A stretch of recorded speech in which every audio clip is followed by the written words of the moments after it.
Step into a world where masterpieces breathe and blood is the only currency as artist. Chuye is violently sucked through a cursed canvas into a gothic realm of silver-haired hunters and lethal vampire nobles. Thrust into the arms of Edward, a brooding half-vampire hunter torn between a tragic past and a forced engagement, Chuye must navigate a landscape of mind control, betrayal, and a literal heart-piercing romance where humans are seen as nothing more than a dessert. Just as the lines between love and survival blur, a devastating truth emerges. The missing brother she spent years searching for has finally been found. But he isn't the victim. He's the cold-eyed, red-eyed executioner standing at the right hand of the vampire queen. The story kicks off under an ominous blood-red moon, which is looming over a massive, modern-looking building at night. It could be a high-end school or maybe an art gallery, but one thing's for sure, the vibe is definitely spooky. Inside, the place is dead silent, just dim lights and empty hallways. Paintings are hanging on the walls, looking just like you'd expect from a quiet museum after hours. And there's our protagonist, a blonde girl in a school uniform, standing all alone in front of a specific painting. It looks like she's cut her finger, because a single drop of blood stands out in the pale light. She's staring intently at a painting of a dark, gothic castle under a full moon. There's something hypnotic about the artwork, and she's standing close enough to touch it. The poor girl just breaks down right there in the hallway, leaning against the painting's frame and sobbing. She wonders if she'll ever find the person she's looking for, sounding completely and utterly exhausted. In a tearful close-up, she cries out for her brother, asking where he could possibly be. Yeah, this isn't just a random late-night museum trip, she's on a desperate mission. As she continues to sob, she holds her hand near her face, completely oblivious to the fact that her blood is right next to the painting. Things are about to go south fast. The blood on her hand seems to be the literal key to whatever happens next. It starts to glow slightly, and you just know this isn't normal biology at work. Suddenly, a massive boom rocks the hallway as the painting erupts with red energy. A swarm of bats starts flying right out of the frame while the girl just stares in absolute shock. The bats are everywhere, filling the empty museum corridor with the sound of flapping wings. It's like a scene straight out of a horror movie, and she's right in the center of it all. She's completely surrounded by the swarming bats and a terrifying red vortex. She panics, wondering what on earth is happening as the magic starts to pull her in. The force is too much, and she gets lifted off her feet, literally being sucked into the painting. It looks like she's about to take a one-way trip into that gothic castle landscape. The bats are swarming her legs as she gets pulled further into the abyss. There's no escaping this magical vacuum now. She's falling through a swirling red and black portal, screaming for help at the top of her lungs. Welcome to the world of be careful what you wish for. The terror is written all over her face as she plunges deeper into the supernatural tunnel. She doesn't even know where she's going, just that it's far, far away from the museum. She tries to hold her breath, puffing out her cheeks as the pressure of the vortex increases. It's a desperate attempt to survive whatever this crazy teleportation is doing to her. Reaching out one last time, she screams that the oil painting is alive and it's eating her up. Talk about a bad day at the gallery. From a top-down view, we see her blonde hair as she's finally swallowed whole by the center of the dark, swirling energy. And just like that, she's gone.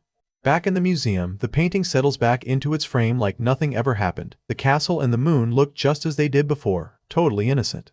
The museum returns to total silence, with the velvet ropes and the empty hallway looking completely undisturbed. If you didn't know any better, you'd think the girl was never even there. A security guard finally shows up, shining his flashlight into the room to investigate the noise. He's a little late to the party, to say the least. He sweeps the room with his light, but there's nothing to see. No girl, no bats, just empty space. The painting just hangs there, mocking his confusion. The guard scratches his head, wondering if he was just hearing things. He shrugs it off, figuring he should probably just go back to sleep. As the guard leaves, the painting starts to glow again, but this time it looks different. The castle windows are all lit up, as if someone or something is now inside. And we're right. Our blonde protagonist is now standing inside a massive, dimly lit hall that was definitely not part of the museum. She looks totally lost and confused. She spots a row of candles flickering on a wooden table, providing the only light in this creepy room. It's definitely giving off vampire's lair vibes.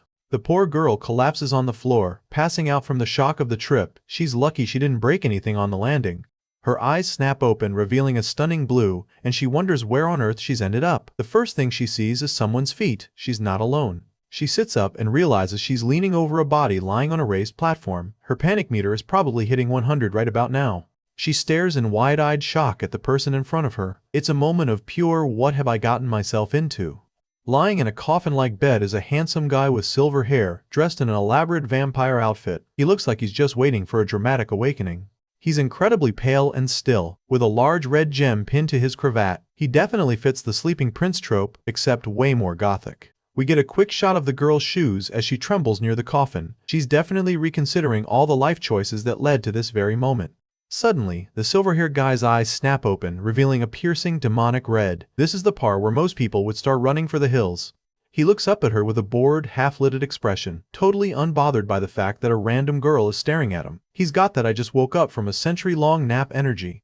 The girl backs away in a panic, stammering out a question about where they are. She's clearly hoping this is just a very, very weird dream. She tries to explain that she was sucked into a painting and ended up here, but the guy just sits up and stares at her. He doesn't seem to care about her magical travel story at all. He looks her dead in the eye with a gloomy expression and drops a bombshell, telling her he's hungry. That is probably the last thing you want to hear from a guy who looks like a vampire. The girl switches to a hilarious chibi style as she processes what he just said. A loud HUH is the only appropriate response here. He leans in closer, his red eyes glowing with intent. He's definitely not talking about a sandwich.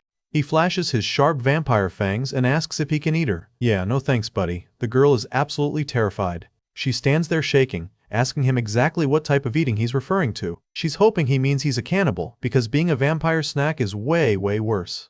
She starts spiraling into a dramatic internal monologue, crying out that she doesn't want to die yet. Her imagination is running wild with all the horrible ways this could end. Suddenly, the scene shifts to a modern school building in broad daylight. Wait, was the whole vampire thing just a dream or a story? We see someone's hands working away at a drawing tablet and a keyboard. The sounds of scribbling and tapping fill the air as a new story is being born. It turns out our blonde lead is actually an artist. She's sitting at her computer giggling to herself like a madwoman over her latest work. She's using a professional drawing program to create a scene between two guys. It looks like she's a big fan of drawing romantic manga, specifically the BL variety. On her screen, a blonde guy is telling a man in a suit that they need to put an end to their relationship because he's his sister's fiancé. Classic high-stakes drama. The blonde guy in her drawing looks heartbroken as he tries to break things off. He's clearly struggling with his feelings in this spicy plot. The man in the suit isn't having it though. He grits his teeth and declares that he doesn't want to hear it, telling the other guy he can only belong to him. He grabs the blonde guy by the shoulders in a classic Kabadan-style move. The blonde guy protests, calling him an idiot, but the tension is off the charts. The artist's roommate, a girl with blue hair, walks in and looks at the work impressed. She tells the artist to have a look for herself now that it's done. The roommate is so hyped that she hugs the artist, shouting about how much she loves her. Unfortunately, there's a cup of cocoa right on the edge of the desk. We get a close-up of the digital canvas, showing the intense romantic scene. It's some top-tier work, but disaster is literally a second away. The cocoa spills right onto the power strip. A loud sizzle fills the room as the liquid starts frying the electronics. This is every artist's worst nightmare. The computer monitor starts glitching out with static as the short circuit takes effect. You can practically hear the oof from here. The screen goes completely black with just a thin white line in the middle. The project is gone. Rest in peace, digital art. The two girls stand there in frozen, wide-eyed shock. The realization of what just happened is slowly sinking in, and it's not pretty. The artist finally snaps and lets out a massive scream of frustration. All that hard work, gone in an instant because of a clumsy hug. She grabs her roommate by the collar, shaking her and shouting that she stayed up for 2 nights and didn't save the last 2 pages. The roommate can only offer a weak laugh and tell her to calm down. The artist is fuming, her face turning red with rage. Her roommate tries to bribe her with a marbled steak dinner tomorrow, but it's clearly not working. The roommate decides that escape is the best option and bolts out of the dorm room. She shouts some half-hearted encouragement about having faith in her as she disappears. The door slams shut with a loud bang, leaving the artist all alone with her dead computer. Talk about being left out to dry. The poor girl clutches her chest, feeling the physical pain of her lost work. She's sobbing and looking completely defeated. She slumps by her bunk bed, radiating misery. It's a total end-of-the-world vibe for a tired student artist. She crawls onto her bed begging for a break. She's reached her limit for the day, and who could blame her? Lying on her bed, she looks at a photo on her phone, her expression softening into sadness. There's more to her story than just lost manga pages. The photo shows her as a student standing next to her brother. We learn that he's been missing for years, and their mother actually fell ill from the grief. Her brother was last seen at the school's art studio, which is the whole reason she applied to this specific school. She's here on a mission to find him. She buries her face in her pillow, sobbing and promising that she will definitely find him. Her motivation is heart-wrenching. As she cries herself to sleep, her face is a mask of pure exhaustion and sorrow. She's holding the photo close, even in her dreams. In her dream, we see her as a little girl, running down a sunny street and calling out for her brother to wait for her. It's a happy memory that's now a painful dream. Her brother, also younger in the dream, turns back with a kind smile and tells her to hurry and keep up. It's a bittersweet moment of connection. They walk together into the bright golden light of the sunset. It's a perfect, peaceful scene that she clearly wishes was real life. Suddenly, a single eye snaps open, and she cries out for her brother as she wakes up. The dream was so vivid she thought he was actually there. She sits up in bed looking dazed, realizing she actually fell asleep. Then reality hits her like a ton of bricks as she remembers her deadline. Back to work, I guess. Our girl is out cold, taking a well-deserved nap. After all that drawing drama, she's probably dreaming of a world where Coco doesn't exist. The sun is high over the campus, and it looks like a beautiful day. Perfect weather for being stuck in class, right? She's actually laughing in her sleep, probably dreaming about those spicy manga chapters she was working on. Someone's having a good time in dreamland. Suddenly, a loud bang echoes through the room and her eyes snap wide open. Talk about a rude awakening. She sits up in a panic, yelling that she'll submit the project now. Her blue-haired roommate is just standing at the door, probably wondering what all the screaming is about. The roommate shuts her down immediately, telling her no one is pressuring her. She's actually there to drag her to class because some Adonis is supposed to arrive today. Our lead is totally not interested, sighing as she wonders if her friend is trying to summon a literal god. She's way too tired for this fangirl energy. The roommate isn't taking no for an answer and starts ripping the curtains open. Nothing wakes you up quite like a face full of direct sunlight. She's absolutely hyped, gushing about her idol, Senior Shiloh Snow. She's got that classic sparkles in her eyes look that only a true fangirl can pull off. The blonde girl is blinded, shielding her eyes and screaming in agony. It's too early for this kind of brightness, both from the sun and her friend's enthusiasm. Another window, another blast of light. The roommate is on a mission to make sure there's nowhere to hide. The blue-haired girl has a smug look on her face, promising that her friend will understand once she actually sees this guy. She's definitely confident in her taste. Outside, the scene is absolute chaos. Girls are swarming the windows and pushing through the halls like they're at a sold-out concert. The entire school seems to be on high alert. You'd think a world-famous celebrity was visiting, not just some senior student. People are literally stepping on each other in the rush. Someone's yelling about their poor foot being crushed, the things people do for a glimpse of a handsome face. The blonde girl is totally over it, walking through the crowd with a deadpan expression. She's judging all these fangirls hard while just trying to get through the day. Her roommate is trailing behind, yelling for her to wait. The crowd is so thick that people are just becoming gray silhouettes in the background. Suddenly, someone shoves her aside, yelling for her to move out of the way. She's losing her balance and it looks like a faceplant is inevitable. But wait, she's saved. A handsome guy with reddish hair catches her just in time. This is straight out of one of her manga panels. The catch is a bit clumsy though. We see a close-up of her foot landing right on top of his shoe. Big mistake. As she looks up, she sees his stunning, amber-colored eyes. She's immediately blushing like crazy, totally caught off guard by his looks. Her jaw practically drops as she stares at him. This guy isn't just handsome, he looks strangely familiar to her. The realization hits her like a truck, and she turns beet red. This guy looks exactly like the bottom character from her BL comic. She's wondering if he's a living version of her creation. The guy, however, is not impressed. He looks down at her with a bored expression and asks if she realizes she's currently crushing his foot. She's frozen for a second, looking up at him with wide blue eyes. Her brain has clearly short-circuited. We get another look at the shoe situation. Yeah, she's definitely putting her full weight on him. That's gotta hurt. She immediately jumps back, stammering out an apology. Internally, she's losing her mind over the fact that her fictional character has come to life. The guy just sighs and walks away, thinking to himself that he's conquered yet another girl's heart. He seems completely bored by his own good looks. In a funny chibi scene, she chases after him, shamelessly asking if she can add him on WeChat. She's gone from annoyed to full-on stalker mode in record time. He keeps walking while her roommate catches up, yelling at her. She realizes that this guy actually wasn't the senior her friend was so excited about. The two girls keep talking as they head to class. The blonde girl is still clearly distracted by the mystery guy she just ran into. Her roommate tells her to forget it, saying Shiloh is an Adonis, and a commoner like her has no chance. She's confident that our lead's wish to see him will eventually come true. In a close-up, the handsome guy stops in his tracks. He's overheard her name, Chuye, and he's clearly intrigued. A small smirk plays on his lips as he thinks to himself that things are getting interesting. Whatever he's planning, it's probably going to cause trouble. The blonde girl is internally screaming, upset that her friend ruined her chance to get the handsome guy's contact info. Her roommate is just playing innocent like she didn't do anything wrong. A little while later, she's sitting in a large computer lab. She's finally focused on something else, but she still looks pretty pensive. We get a shot of the computer room sign. This is where all the serious research, or serious procrastinating, happens. She's scrolling through a web page, her hand steady on the mouse. She's definitely looking for something specific. She taps her chin, deep in thought as she stares at the screen. She's trying to piece together some kind of puzzle. The screen shows information about someone who may have become so obsessed with a painting that they closed themselves off from the world. This is getting dark. Our girl is having none of it, turning into an angry chibi and shouting that her brother isn't mentally ill. She's ready to fight anyone who says otherwise.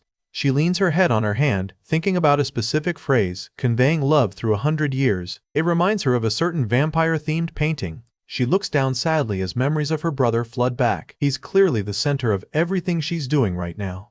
She remembers a time when she was younger and her brother showed her a mysterious little bottle filled with red liquid. He claimed it was special materials for a painting. The brother is smiling, holding up the vial with a look of pure excitement. He looks like a classic intellectual type, glasses and all. He tells her that the liquid is actually blood from a legendary vampire count and can grant eternal life. She just stares at him, asking if he's suffering from 8th grader syndrome.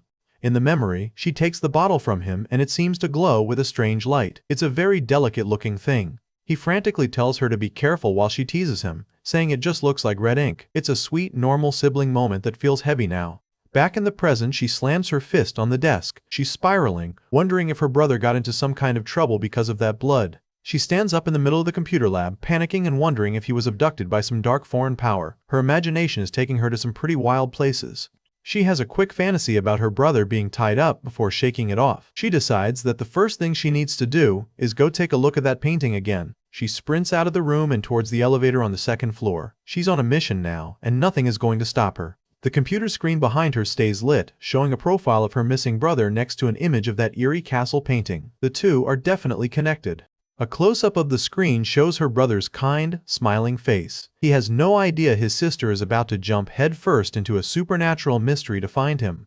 We're back at the school's exhibition hall, where the sun is shining and everything seems normal. Little do they know, this place holds some seriously dark secrets. Chuye is inside, drawn like a magnet to her brother's masterpiece. While other students are just passing by, she can't take her eyes off that specific painting. She's standing right in front of it, mesmerized by the dark castle and the glowing moon. It's almost like the art is calling out to her. Our girl is totally blushing, gushing about how her brother's skills are totally beyond her reach. She's his biggest fan, and honestly, the detail is pretty insane. But then things get weird. She starts second-guessing herself, wondering if the bats in the painting are actually moving. That's a major red flag right there. She reaches out a hand, certain that the bats have changed positions. She thinks she remembers they were somewhere else before. Touching it probably isn't the best idea, girl. A security guard suddenly appears and ruins her moment, telling her to step back. Man, talk about a buzzkill. Chuye tries to pull the "my brother painted this" card, but the rules are the rules. She's not winning this argument with logic. The guard is having none of it, telling her even the artist wouldn't be allowed that close. Chuye turns into a grumpy little chibi, totally defeated but still suspicious. She's got that determined look in her eyes now. If she can't get close during the day, she's definitely coming back for some late-night investigating. Fast forward tonight, and the whole building looks ominous under a literal blood-red moon. Something big is about to go down. Inside, the guards are on high alert, shouting orders to patrol the area. It's like they know something's about to happen. Chuye has successfully snuck back in, looking around with a serious face. She's on a mission to find out what's up with that painting, no matter the cost. She gives herself a little internal high five for making it past the guards. Now it's time to see if those bats really are moving. Out of nowhere, a hand reaches out and grabs her. This is the part in every horror movie where you scream at the screen. It's that handsome guy from earlier this morning. He covers her mouth from behind, keeping her quiet while she struggles. Chuye is absolutely terrified, her eyes wide with shock. She gasps, wondering who it is, definitely not expecting a surprise cuddle in a dark museum. She doesn't just take it though, she bites down hard on his hand. Hey, self-defense 101, right? She breaks free with a solid slap and a yell, sending the guy reeling back. Don't mess with an artist on a mission. The guy stares at his bleeding hand, looking more annoyed than hurt. Chuye finally gets a good look at him and her brain starts to click. They're just staring each other down in the dark. Chuye is still muffled, making some confused noises. The realization hits her. It's the same guy from this morning. Talk about an awkward second meeting. He looks back at her with an intense, serious expression. This guy definitely knows more than he's letting on. Suddenly, a flashlight beam cuts through the dark nearby. One of the guards is heading right for them, and they're caught in the middle. The guard's light hits the guy, and he shouts to ask who's there. He's standing right out in the open like a total amateur. The chase is on. The guard yells for him to stop, and the guy bolts, thinking he's been caught as he lures the guard away. Footsteps are echoing everywhere as they run off into the distance. Chuye stays hidden, watching the chaos unfold. She finally crawls out of hiding, looking totally drained. She groans, but her target is finally right in front of her. She stands alone before the castle painting again. No more guards, no more mystery guys, just her and the art. And then the boom happens. The painting erupts in red energy and a swarm of bats, sucking her right back into that gothic world. Here we go again. She's caught in that terrifying red vortex once more, literally being pulled through the canvas. It's not a fun way to travel. She yells, asking what's happening as the bats swarm around her. The poor girl just can't catch a break from the supernatural. She lands with a thud, and of course, she's right on top of that sleeping silver-haired vampire guy again. Talk about a repeat performance. He sits right up and looks her in the eye, repeating his favorite line about wanting to eat her. Dude, seriously, get a new hobby. Suddenly, a loud clang echoes through the chamber as a door is thrown open. Someone else is joining the party. They both look over, wondering what the noise is. Chuye looks like she's about to jump out of her skin. A creepy, skeletal hand pushes the door open with a long, slow creak. This is straight-up horror territory. In walks this terrifying, ancient-looking vampire woman in a red dress, holding a candelabra. She looks like she hasn't seen the sun since the 1800s. Chuye's face says it all. She's absolutely horrified. She thinks about the person in front of her, probably wondering if this is a relative of the guy she's sitting on. The old lady calls her dessert delivered by the bats. Chuye isn't having it and yells back, trying to stand her ground despite being terrified. The silver-haired guy just goes right back to sleep. Chuye is fuming, calling him out for playing dead and having zero sense of responsibility. The creepy old woman just smiles that wicked grin, promising to suck the guy's blood dry after she deals with Chuye. Yeah, this situation just went from bad to worse. Chuye is trying to convince herself this is just some crazy high-budget cosplay. She thinks this must be cosplay. It must be. Nice try, girl. The old vampire lunges forward and Chuye lets out a scream. There's no running away this time. The woman ignores Chuye for a second and leans over the coffin, heading straight for the sleeping guy. She's right in his face, cackling with a terrifying laugh as she prepares to strike. Chuye loses it, screaming no as the old lady opens her mouth wide, showing off some seriously long fangs. She grabs a heavy candle holder and slams it right into the old woman's head, yelling for her to stop. Talk about a clutch move. The scary lady is absolutely livid now, letting out a roar that would shake anyone's bones. Chuye is back to being terrified, stuttering that it was just an accident. The vampire points a long, sharp finger at her and shouts a command to freeze. It's literal magic, and Chuye has no choice but to obey. She's completely frozen, crying and wondering if she's actually been transported to another world. Newsflash, definitely yes. The old woman turns back to her cutie in the coffin, apologizing for the wait. She says she's going to cleanse him now, which sounds ominous. She leans in and starts licking him with a gross slurping sound. Okay, that's officially grosser than the blood-sucking. Chuye is watching the whole thing in total horror, crying internally. She thinks that the guy is about to be taken advantage of and she can't bear to watch. Honestly, same. Edward's red eyes snap open as he finally wakes up. He is clearly not a fan of being licked by a creepy old vampire lady while he's trying to nap. He reaches out with a lightning-fast grab, catching the old woman's wrist. He's showing off some serious strength, and the fight hasn't even officially started yet. With a powerful impact, Edward delivers a massive punch right to her chest, sending the old woman flying backward. That is definitely one way to handle an unwanted wake-up call.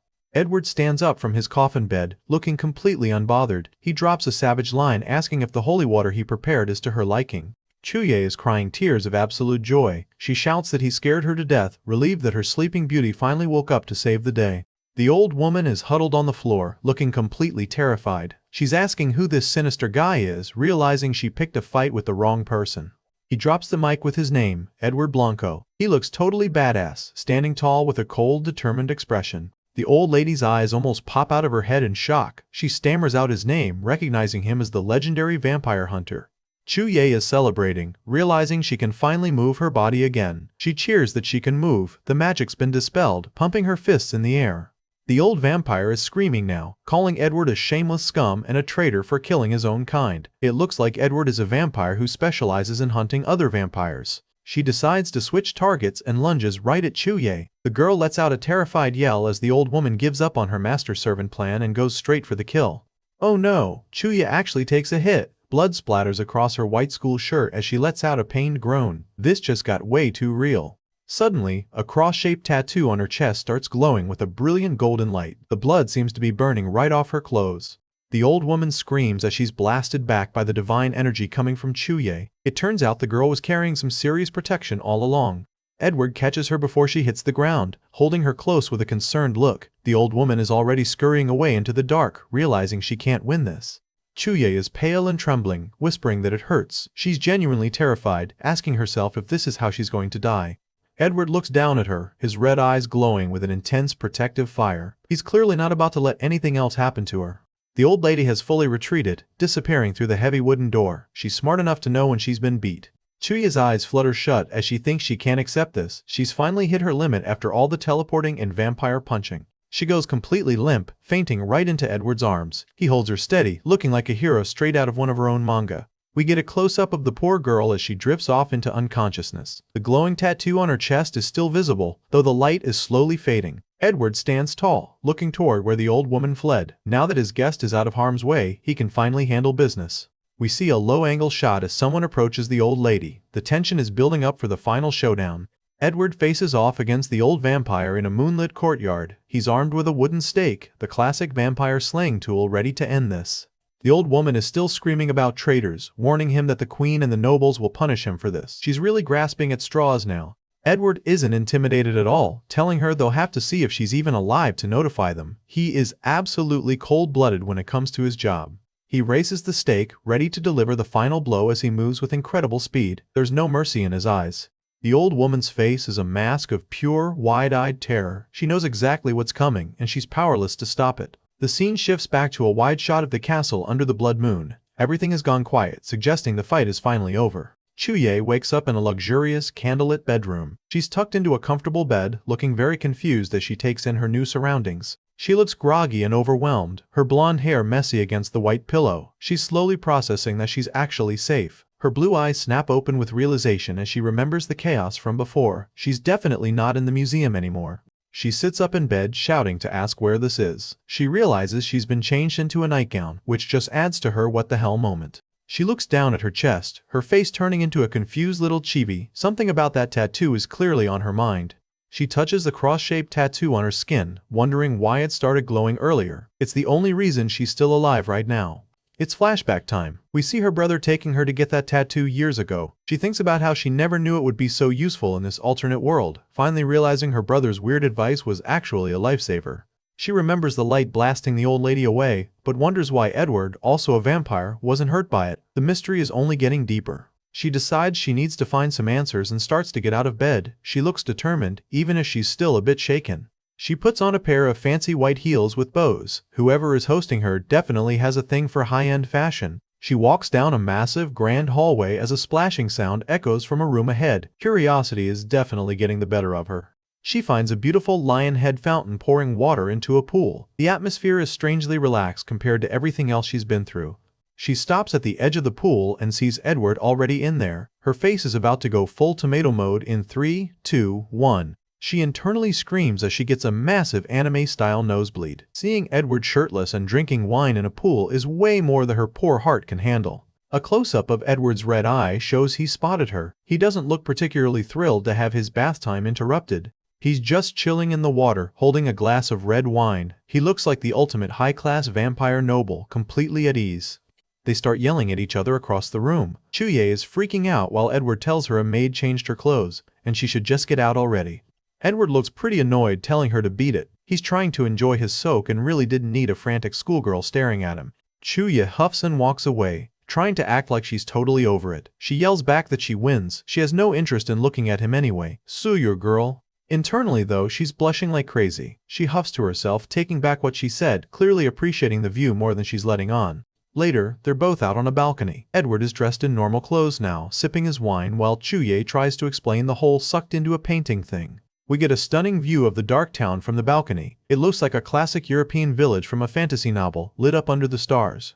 Edward looks skeptical, asking if she really thinks he'd believe such a wild story. He's definitely not the trusting type, even if he did save her.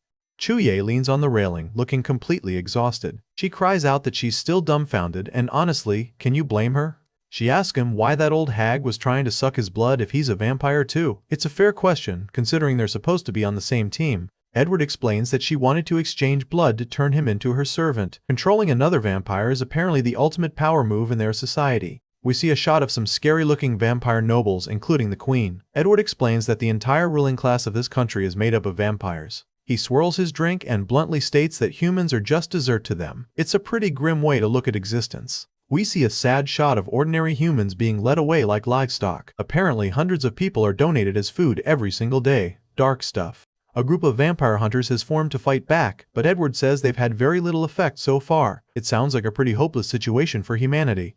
Chuye looks at him, totally overwhelmed by everything. She says it sounds so fantastical, still struggling to accept her new reality. Edward looks at her and says he's happy she actually believes him. It's a rare moment of connection between the two of them. He states that it's his duty to protect the weak humans. He's the classic good guy vampire who stands against his own kind. Chuye is totally touched, smiling and thinking about how warm he is compared to the other cold-blooded animals. She is definitely starting to fall for him.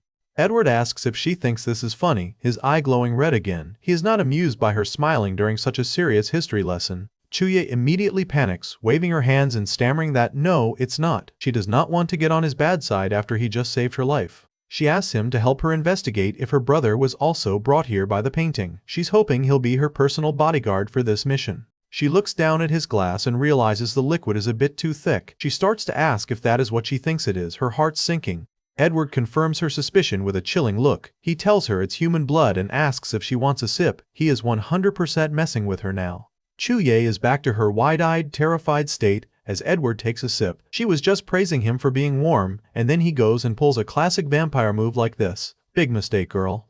Edward is definitely having a bro back-off moment. He's looking at his drink with a super serious face, telling Chuye to keep her distance. He's trying to be a cool, mysterious loner, but it's clearly not working. He leans in closer, his red eyes glowing, and asks if she was expecting something. The tension is through the roof. Chuye just stands there, totally frozen and blushing like a tomato. Of course, Chuye turns into a hilarious crying chibi, yelling that she's not expecting anything. It's the classic I'm definitely not into you move when you're 100% into him.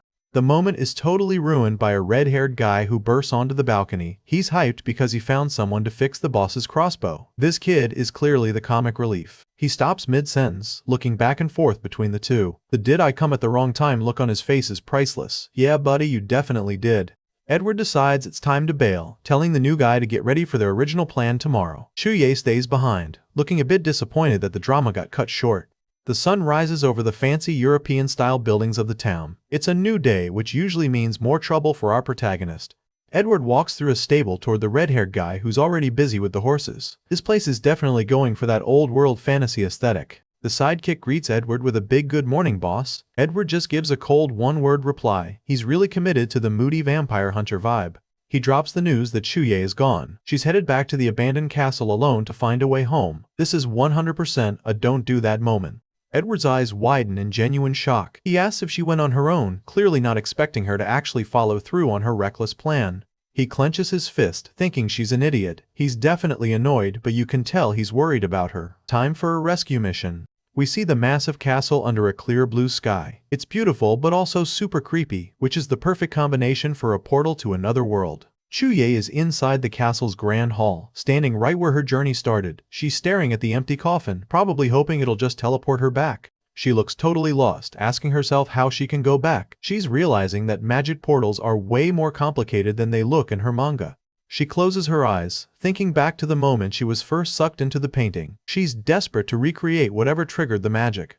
In her mind, she sees the bats swarming and the red vortex again. She's trying to remember every single detail, especially the blood. She looks at her hand, which is clean now. She realizes that her cut finger was the actual key to the whole mess. She spots some dried blood on the floor near her hem. It's a gross but necessary clue to her finding a way back. She decides to go all in and bites her own finger. Desperate times call for desperate measures, I guess. She's really committed to going home. She sits on the cold floor looking at her bleeding finger. She's waiting for the magic to happen, for the bats to swarm and the room to explode. But nothing happens. She stares at the blood, her face a mask of pure disappointment. The magic painting is definitely playing hard to get today. She turns into a sad little chibi again, wondering if she actually has to die to trigger the portal. Her logic is a bit flawed, but hey, she's stressed. A shadow looms over her as she realizes something important. The blood on her hand before actually belonged to the guy who attacked her in the museum. She looks around, sensing she's not alone in the hallway. Her oh no radar is definitely pinging right now. Out of nowhere, another vampire lunges at her. She yells as she gets tackled to the ground. This girl really attracts trouble like a magnet. The vampire woman pins her down, showing off her sharp claws and a predatory smile. Chuye is back to being the dessert in this situation. The vampire leans in, her eyes glowing red. Chuye is terrified, screaming that it's another vampire. Her rescue-free streak is officially over. The vampire woman licks the blood off Chuye's neck. It's super creepy and definitely more than she signed up for when she decided to sneak out. Chuye is crying and shaking, certain that this is the end. She's wishing she'd stayed on that balcony with the moody boss guy. The vampire pulls back, her tongue still out, looking completely disgusted. She says it's so disgusting, which is actually a pretty hilarious reaction to human blood. Chuye goes limp, thinking she's dead. She's given up all hope as she waits for the final bite. Suddenly, a silver bolt whooshes through the air with incredible speed, a rescue at the literal last second. The vampire woman gets hit right in the back and collapses. Chuye just lies there in shock, looking like a discarded doll on the floor. Edward is standing there with a massive crossbow, looking like the ultimate badass. He actually came to save his idiot guest after all. Chuye's eyes fill with tears of pure relief. She shouts his name, probably never been happier to see anyone in her life. Edward stands over the smoking remains of the vampire, his crossbow still ready. He's not playing games today. He reaches out a hand to help her up. It's a sweet hero moment that Chuye is definitely going to draw in her manga later. She clings to him, crying that she almost died. Edward just stands there letting her hug him, even if he looks a little awkward about it. He kneels down to check on her, asking if she's okay. He's actually showing a bit of his kind side that she mentioned earlier. He tells her she's lucky the bolt didn't cut her artery, or she'd be a corpse right now. Trust Edward to give a super blunt medical assessment. Chuye is back to her crying chibi face, yelling at him for being a liar. He said it was safe during the day, but clearly the vampires didn't get that memo. He pushes her hands away, telling her she smells so strongly of blood that someone from 10 miles away could find her. He's definitely not a fan of the perfume she's wearing today.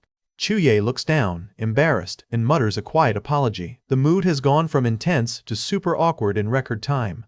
She admits she was just looking for a way home. She looks genuinely sad and homesick, and Edward's face softens just a tiny bit. He asks the obvious question about whether she found it. Her answer is a quiet no, she found nothing. Back to square one, but at least she's not a snack. They start walking away together, their footsteps echoing in the massive hallway. It's a quiet moment after all the chaos. Chuye asks him why he keeps killing his own kind. It's a heavy question, and you can tell she's really trying to understand this mysterious guy. Edward looks down, thinking about his own kind. You can tell there's a lot of painful history behind that one look. He tells her she doesn't need to know that, which is his standard "I'm not talking about my feelings" line. Classic moody hero stuff. He tells her she should be focused on figuring out how to survive in this world instead. He's being practical, but he's still avoiding her question. Chuye insists she has to pay him back for saving her life. Edward says there's no need, but she's not the type to just let things go. Flashback to another scene. A man is walking into a fancy room and someone tells him he's fallen in love with a human. Oh, the plot thickens. A guy with long silver hair tied back looks out the window. He's being told the higher-ups have ordered him to punish her, or he'll lose his position. This guy looks like he could be Edward's brother or a rival. The memory shifts to a horrifying scene of a woman being burned at the stake. It's a brutal reminder of how humans are treated in this world. A young Edward is crying for his mommy as he watches the fire. This explains everything about why he hates other vampires so much. A woman holds him close, telling him not to make a noise or he'll be in danger too. He was saved by a human, which is where his loyalty comes from. We see him as a kid again, being yelled at and treated like a filthy creature by other humans. He's had a rough life, stuck between two worlds. He was nurtured by mankind, and he walks toward a church-like building. He's promising that he will never betray humanity, even if it means he spends forever in hell. Back to the present, Edward's face is a mask of inner conflict. He's clearly struggling with those memories while he walks with Chuye. He lets out a pained groan and clutches his head. The weight of his past and his duty is clearly taking a toll on him. They're in a beautiful forest by a lake now. Chuye is worried, asking Edward if he's okay. She can tell something is wrong. He holds out a hand to keep her away, warning her not to come near him. He's afraid his vampire instincts might kick in if he gets too close. He looks at her with glowing red eyes and asks if she's afraid he might do something dangerous. He's testing her, or maybe he's testing himself. Chuye just stares at him, her face calm and serious. She's not backing down this time. She gives him the simplest, most powerful answer possible, telling him it's because he's a kind person. That is probably the one thing he never expected to hear from anyone. Edward is completely stunned, his red eyes widening. This one sentence has clearly shaken his entire cold vampire persona to its core. He stands there, totally speechless as the leaves fall around them. It's a beautiful, quiet moment of realization. From a wide angle, we see them standing alone on the grassy shore of the lake. Edward thinks to himself about how someone said he is kind. This guy is definitely falling for her now. Mission accomplished, Chuye. Edward is gearing up for a mission with his red-haired sidekick, who is super pumped and yelling that they're ready to go. Edward just stands there with a stoic look, probably mentally preparing for whatever vampire hunt is coming next. The duo walks out of the grand archway, leaving the castle behind. Chuye watches them from the sidelines, looking a bit like she's being left out of the cool club. She looks down sadly, her blonde hair falling over her face as she whispers for them to wait. She's clearly not used to being the one left behind while others go off to face danger. Edward stops to give her one last warning, telling her that they won't be back tonight and she absolutely shouldn't run around on her own. He's looking at her with a mix of concern and his usual sternness while she's stuck doing the laundry. She gives him a small, obedient nod and a quiet agreement. It's a peaceful moment, but you just know this isn't going to end well for someone. A close-up shows her hands clenched in her apron as Edward tells her to stay safe. It's probably the closest this guy gets to saying I care about you, and she's definitely feeling it. The scene cuts to a dark, chained-up coffin with a large cross on top. This is the prize from their mission, and it looks like something you really don't want to open without a lot of backup. Later that night, the team returns to the headquarters. Some guys take over the coffin, thanking Edward and his partner while mentioning they'll find a new way to deal with the vampires soon. Edward is in bad shape, hunched over and clutching his chest with an audible groan. The mission might have been a success, but he definitely paid the price for it. His friends rush to support him as he nearly collapses. One of them shouts that his wound must have opened up during the fight, which explains why he's looking so rough. We get a close-up of Edward's eye, which is glowing a piercing, pained red. He's struggling to maintain control, and you can see the sweat dripping down his face. Someone is already at work cleaning his chest wound, which is looking pretty nasty. It's a grim reminder of the kind of life Edward chose to lead. Back in his room, Edward is finally resting, bandaged up and looking incredibly pale. Chuye is sitting right by his bedside, watching over him with a look of pure devotion and worry. She's taking care of him, wringing out a cloth that's stained pink from his blood into a basin of water. It's a quiet, intimate scene that shows how much she stepped into this caretaker role. As she looks at him, she thinks to herself about how she wants them to go back together. She wishes he could live a life free from violence, which is a pretty tall order for a vampire hunter. Edward is completely out of it, his silver hair messy against the pillow. He looks surprisingly vulnerable when he's not busy stabbing things. Chuye leans over him, her face getting dangerously close to his. The atmosphere is thick with tension as she stares at his sleeping face. Her hands are trembling as she adjusts the blankets over his chest. This is the will she or won't she moment of the episode. She's looking at him with so much longing it's almost painful. Their faces are inches apart, and you can practically hear her heart beating through the screen. Suddenly, she has a flashback to when Edward caught her staring in the pool, asking if she was done looking. That memory is definitely playing on her mind right now. She also remembers how he pushed her hands away when she tried to get close before. It's clear she's afraid of being rejected again, even when he's unconscious. Despite the memories, she leans in even further, her eyes closing as she moves toward his face. Is this finally happening? Wait, no. She pulls back at the last second, standing over him with a look of hesitation. She's definitely fighting a battle with herself right now. She picks up the basin of blood and thinks to herself about accepting him. It's a bit of a weird thought given the circumstances, but hey, vampires. She carries the basin out into the hallway, where her roommate and another student are standing. It looks like she's about to be interrupted. A beautiful woman with a long dark braid walks into the room asking if Edward is inside. She has a very important person vibe about her. Chuye immediately blocks the way, telling the stranger that Edward is resting and she can see him later. Someone's getting a little protective. Chuye is still holding that basin of bloody water, which makes the whole gatekeeping thing look even more intense. The dark-haired woman looks shocked and then incredibly sad. She's not just some random visitor, she clearly has a deep connection to Edward. She doesn't listen to Chuye and pushes right past her, shouting Edward's name. Chuye tries to grab her, yelling that she can't go in, but it's too late. The red-haired sidekick stops Chuye, telling her to let the woman in because she is the boss's lover. Ouch. That's a massive oof for our protagonist. Chuye is so shocked she drops the basin. It hits the floor with a loud clang, spilling the bloody water everywhere. She's frozen in place, her world falling apart as the word lover echoes in her head. She's internally calling the sidekick a liar, but the look on her face says she believes it.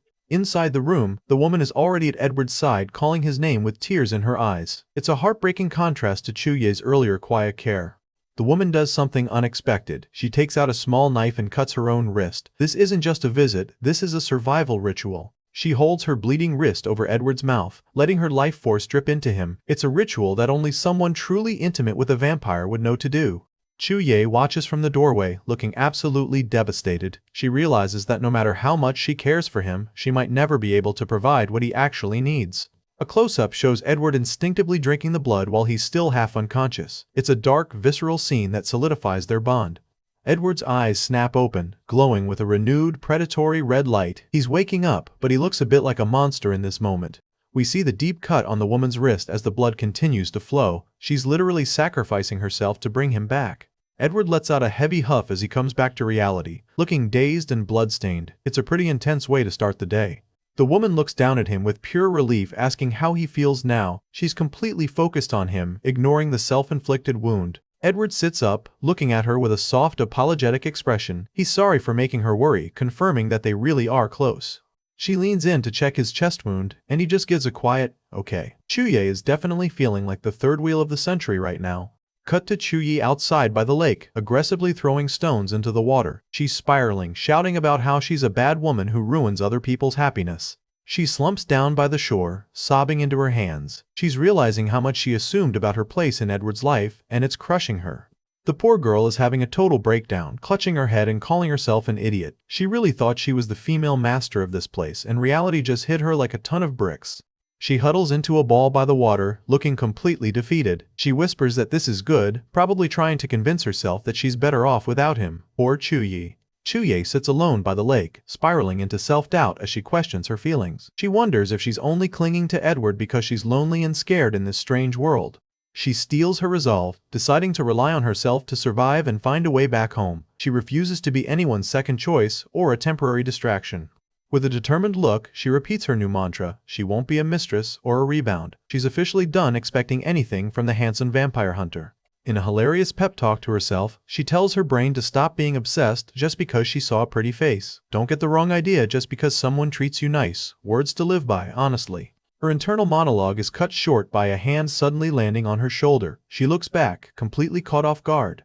It's just Edward's little helper letting her know it's dinner time, but Chuye lets out a full-on scream. Her nerves are officially shot. Now in chibi form, she tells the kid to leave her alone for some peace and quiet. She's really committed to her gloomy girl by the lake aesthetic. The red-haired kid thinks he's being a total wingman, assuming she's suffering from a breakup. He figures a good meal is the only cure for a broken heart. Chuye is getting more annoyed by the second as the kid keeps gabbing about his boss. You can literally see her heart breaking in the corner of the frame. The kid keeps digging the hole, explaining how used he is to the boss having a ton of admirers in town. Chuye just slumps even further, looking like she wants to sink into the ground. She looks up with a dark, shaded expression that would scare most people. She's reached her limit of hearing about Edward's fan club. She drops a massive bombshell, asking the kid if he is the one with a crush on Edward. The look on his face is pure, unadulterated shock. He starts panicking, yelling about how it's nonsense and he only respects his boss. The lightning bolts in the background really sell the level of freakout he's having. He blushes like crazy, shouting that he's a boy, as if that's a logical argument. He's completely losing his cool. Chuye hits him with the ultimate, so what? She calmly points out that a boy can totally be in love with another boy. Girl is spitting facts. He continues to wail that he doesn't, while Chuye just smirks like a pro. She tells him there's no need to explain, she understands everything. The poor kid takes off running, screaming for the boss to help him because Chuye is so scary, he's officially been traumatized. Chuye finally breaks into a laugh, thinking Edward's underling is actually pretty cute. It's the first real smile we've seen on her for a while. She takes a deep breath, deciding it's finally time to face the music and whatever drama is waiting at the dinner table. Her face is set with determination as she prepares to walk back into the house. No more hiding by the lake for this artist. The building stands quiet and grand under the starlight. It looks peaceful, but the emotional storm inside is just getting started. Chuye peeks into the dining room like a spy, checking the situation before making her grand entrance. Inside, the whole gang is gathered around a feast. The kid is stuffing his face, complaining that he's almost starving to death while Edward and the dark-haired lady sit quietly. She walks in with a practiced, happy face greeting the group. She's doing her best to play it cool despite her inner turmoil. The other woman, Olivia, is surprisingly sweet, pouring Chuye a drink and saying they couldn't possibly leave out someone important. Chuye can only offer a polite thanks. Olivia keeps the kindness going, telling Edward he didn't have to wait for her. She seems totally comfortable as the master of the house. Chuye stares across the table at Edward, who is back to his usual silent, stoic self. The air in the room is thick enough to cut with a steak knife. She stares down at her meal, wishing she could ask him how he's feeling, but the words just won't come out. This dinner is turning into a total torture session. Edward is focused on his steak, looking incredibly pale and almost ghost-like under the chandelier light. He's as mysterious as ever.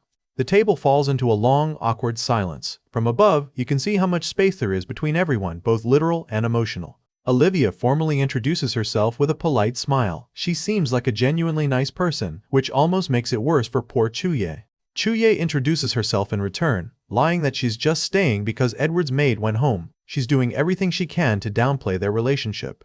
Edward lets out a pained groan, and Olivia is immediately at his side, looking incredibly worried. Her concern is obvious and very real. Olivia offers to treat his wound again, but Edward shuts her down immediately. Chuye watches the exchange, feeling more like an outsider than ever. He pulls away, insisting he's fine and that he heals fast. He's back to being the stubborn lone wolf, even with the woman he supposedly loves. Chuye looks down into her cup, feeling like the villain of her own story. She's convinced she's ruining their happiness just by being there. She remembers crying by the lake earlier, overwhelmed by how she'd assumed she was the lead in this romance. She feels like a total idiot for thinking she was the female master of the castle. Her self-esteem has officially hit rock bottom. She's back in the memory of herself curled up by the water, trying to accept that her fantasy is over. Back at the table, she tries to be supportive, telling them they look like a great match. It's a bitter pill to swallow, but she's determined to be the bigger person. Olivia looks absolutely delighted by the comment. She asks if it's really true, her face lighting up at the compliment. The scene is almost too perfect, like a picture-perfect couple. Chuye is basically watching her own heartbreak play out in real time. She points at a piece of meat on her fork and asks the million-dollar question, if they're married. Go big or go home, right? Edward drops a nuke on the conversation, calmly stating that they're bringing their wedding forward to next week. Chuye's face is a mask of pure shock. Her hands are clenched tight under the table as the words, next week, repeat in her head like a broken record. Edward's red eye glows as he explains it was a last-minute decision. He's as cool as ice, while Chuye is internally screaming. She thinks about how rushed it all feels. It's almost like they're in a hurry for some reason and she doesn't like the vibe at all. Olivia watches him, wondering if family ties will finally make Edward less impulsive during his dangerous missions. She's playing the long game for his safety. In a cute chibi memory, Olivia pokes Edward's cheek, teasing him about his blank face and making sure he won't go back on his word. Edward takes her hand and promises he'll do what he said. It's a direct blow to any tiny hope Chuye had left. She looks completely broken, her face shrouded in a dark purple mist of misery. The wedding announcement was the final nail in the coffin. We get a close-up of her eye as she starts to tear up. The pain is finally becoming too much to hide even with her practiced poker face. She forces one last heartbreaking smile and tells them she genuinely wishes them well. It's the ultimate act of self-sacrifice. Olivia beams at her, thanking her with a big smile. Edward just stares at her, his expression unreadable as always. The final shot is a poetic view of petals falling on water. Chuye realizes she was just a passerby all along and her so-called love at first sight was just a useless crush. Big oof. The night is pitch black as a massive swarm of bats circles an old, eerie castle. You just know something serious is brewing in that dark tower. A single bat flutters near a grand, arched window. The atmosphere is totally giving off those classic high-stakes vampire vibes. Inside the grand hallway, a man with long silver hair and a sophisticated dark suit walks with a serious purpose. A bat hovers right behind him, like a supernatural familiar. This new guy looks like a high-ranking noble, and those piercing red eyes confirm he's definitely not human. He radiates an aura of pure power and danger. He looks off to the side with a grim expression, dropping a chilling line about it being time to meet. Whoever he's going to see is probably in for a rough night. The scene shifts to a bright, clear morning. It's a sharp contrast to the spooky castle, bringing us back to our main duo. Chuye is out on the balcony, trying to focus on her art. She looks deep in thought, clearly still troubled by the recent wedding news. She's hunched over her sketching board, pencil in hand. It's the one place she can actually clear her head after all the drama. She's working on a rough draft of a man who looks suspiciously like Edward. Her talent is obvious even in a quick sketch. She lets out a heavy sigh, thinking to herself that she needs to leave soon and stop causing trouble. She's finally deciding to put some distance between her and the moody hunter. Our girl starts panicking, wondering how she'll even make a living once she leaves. She has a hilarious vision of herself as a street busker, begging people to support her art. Edward suddenly appears right behind her, because of course he does. He looks down at her board and asks if she knows how to paint. Chuye jumps a little as he leans over her shoulder. He's looking at her latest sketch with a very intense, unreadable expression. The sketch is a rough drawing of Edward and Olivia together. It's like she's trying to process the reality of their wedding through her art. She gives a quiet, shaky agreement as she stares at her work. The air between them is thick with a lot of unsaid feelings. Edward is a total critic, calling the sketch a bit ugly and a funny chibi moment. Chuye gets immediately defensive, shouting back that it's just a draft. She tells him she'll give it to him when it's finished, looking down shyly. He just stands there watching her with that same stoic face. The mood shifts as Edward gets serious, saying he came to tell her the results of the investigation into her brother's disappearance. This is what she's been waiting for. He explains that his friend checked the whole town, but her brother isn't here. It's a major dead end in her search. Chuye looks completely crushed, her blue eyes filled with disappointment. Her only lead has vanished. Edward suggests he might have gone somewhere else and they just need more time to find him. Chuye decides she won't go looking for him right this second, she's too drained. Edward's red eye glows as he asks if she's leaving. He's definitely picked up on her plans to bail. He bluntly asks when, like a man who doesn't do small talk, he's cornering her into giving him a real answer. She looks down at her drawing board and says she'll leave when she finishes this painting. It's a deadline she's setting for herself to move on. Edward looks away, seeming deep in thought. It's hard to tell if he's relieved she's leaving or actually a little bothered by it. Before she goes, he offers to teach her some self-defense. He's worried she'll get eaten by the first vampire she meets if he's not around to protect her. She thinks it's a great idea, realizing she can't keep living in fear every day. Her determination is finally coming back. They stand together in a rare moment of peace on the balcony. It's the calm before the storm of his upcoming wedding. She looks out at the town and asks him a personal question. Why doesn't he ever smile? She's trying to crack that cold exterior one last time. Edward looks genuinely surprised, asking her if there's even anything worth being happy about. This guy's life has been 100% grim clearly. He looks away and starts talking about the person he likes. It's the moment Chuya has been dreading. He admits that if it weren't for Olivia's family, he'd probably be dead by now. His love for her sounds more like a massive debt of gratitude. He states he will satisfy Olivia with anything she wants, which apparently includes a wedding. It's a cold, transactional way to look at a marriage. Chuya listens quietly, thinking to herself that Olivia is a good girl. She's trying so hard to be the bigger person here. She tells him he can't look sullen every day, especially since he's getting married soon. She's trying to cheer him up even though her heart is breaking. We get a shot of his boots as he prepares to leave the conversation. The distance between them is growing by the second. Chuya switches to a cheerful chibi mode, saying she'll go finish her masterpiece and try not to make him look ugly. She's masking her pain with humor. Edward watches her go with a confused look. He clearly doesn't understand her at all. Olivia suddenly appears and puts a hand on Edward's shoulder. The rightful mistress of the house has arrived. Chuya hides her face as she walks past Olivia. It's a super awkward encounter that she just wants to escape from. Olivia's hand rests on the stone railing as she stands with Edward. The mood is completely different now. Olivia says that the girl seems to really like him and asks if she's mistaken. She's definitely picked up on the vibes. Edward shuts it down instantly, telling her not to overthink it. He calls it a simple employment relationship and points out that she's leaving soon anyway. Savage. Olivia looks down, looking a bit pensive. She's getting what she wants, but it doesn't seem like she's entirely happy about it. The scene cuts to Edward's boots as he enters a dark, lavishly decorated room. Something is about to go down. He enters the room where a silver-haired man is sitting at a desk. The lighting is super dramatic, setting the stage for a confrontation. It's the powerful vampire from the start of the chapter. He looks up and says, "Long time no see, Edward." This guy has bad news written all over him. Edward glares at him with those glowing red eyes. The tension in the room is high enough to make your hair stand on end. He demands to know why the man is here, his voice filled with anger. He clearly has no love for this visitor.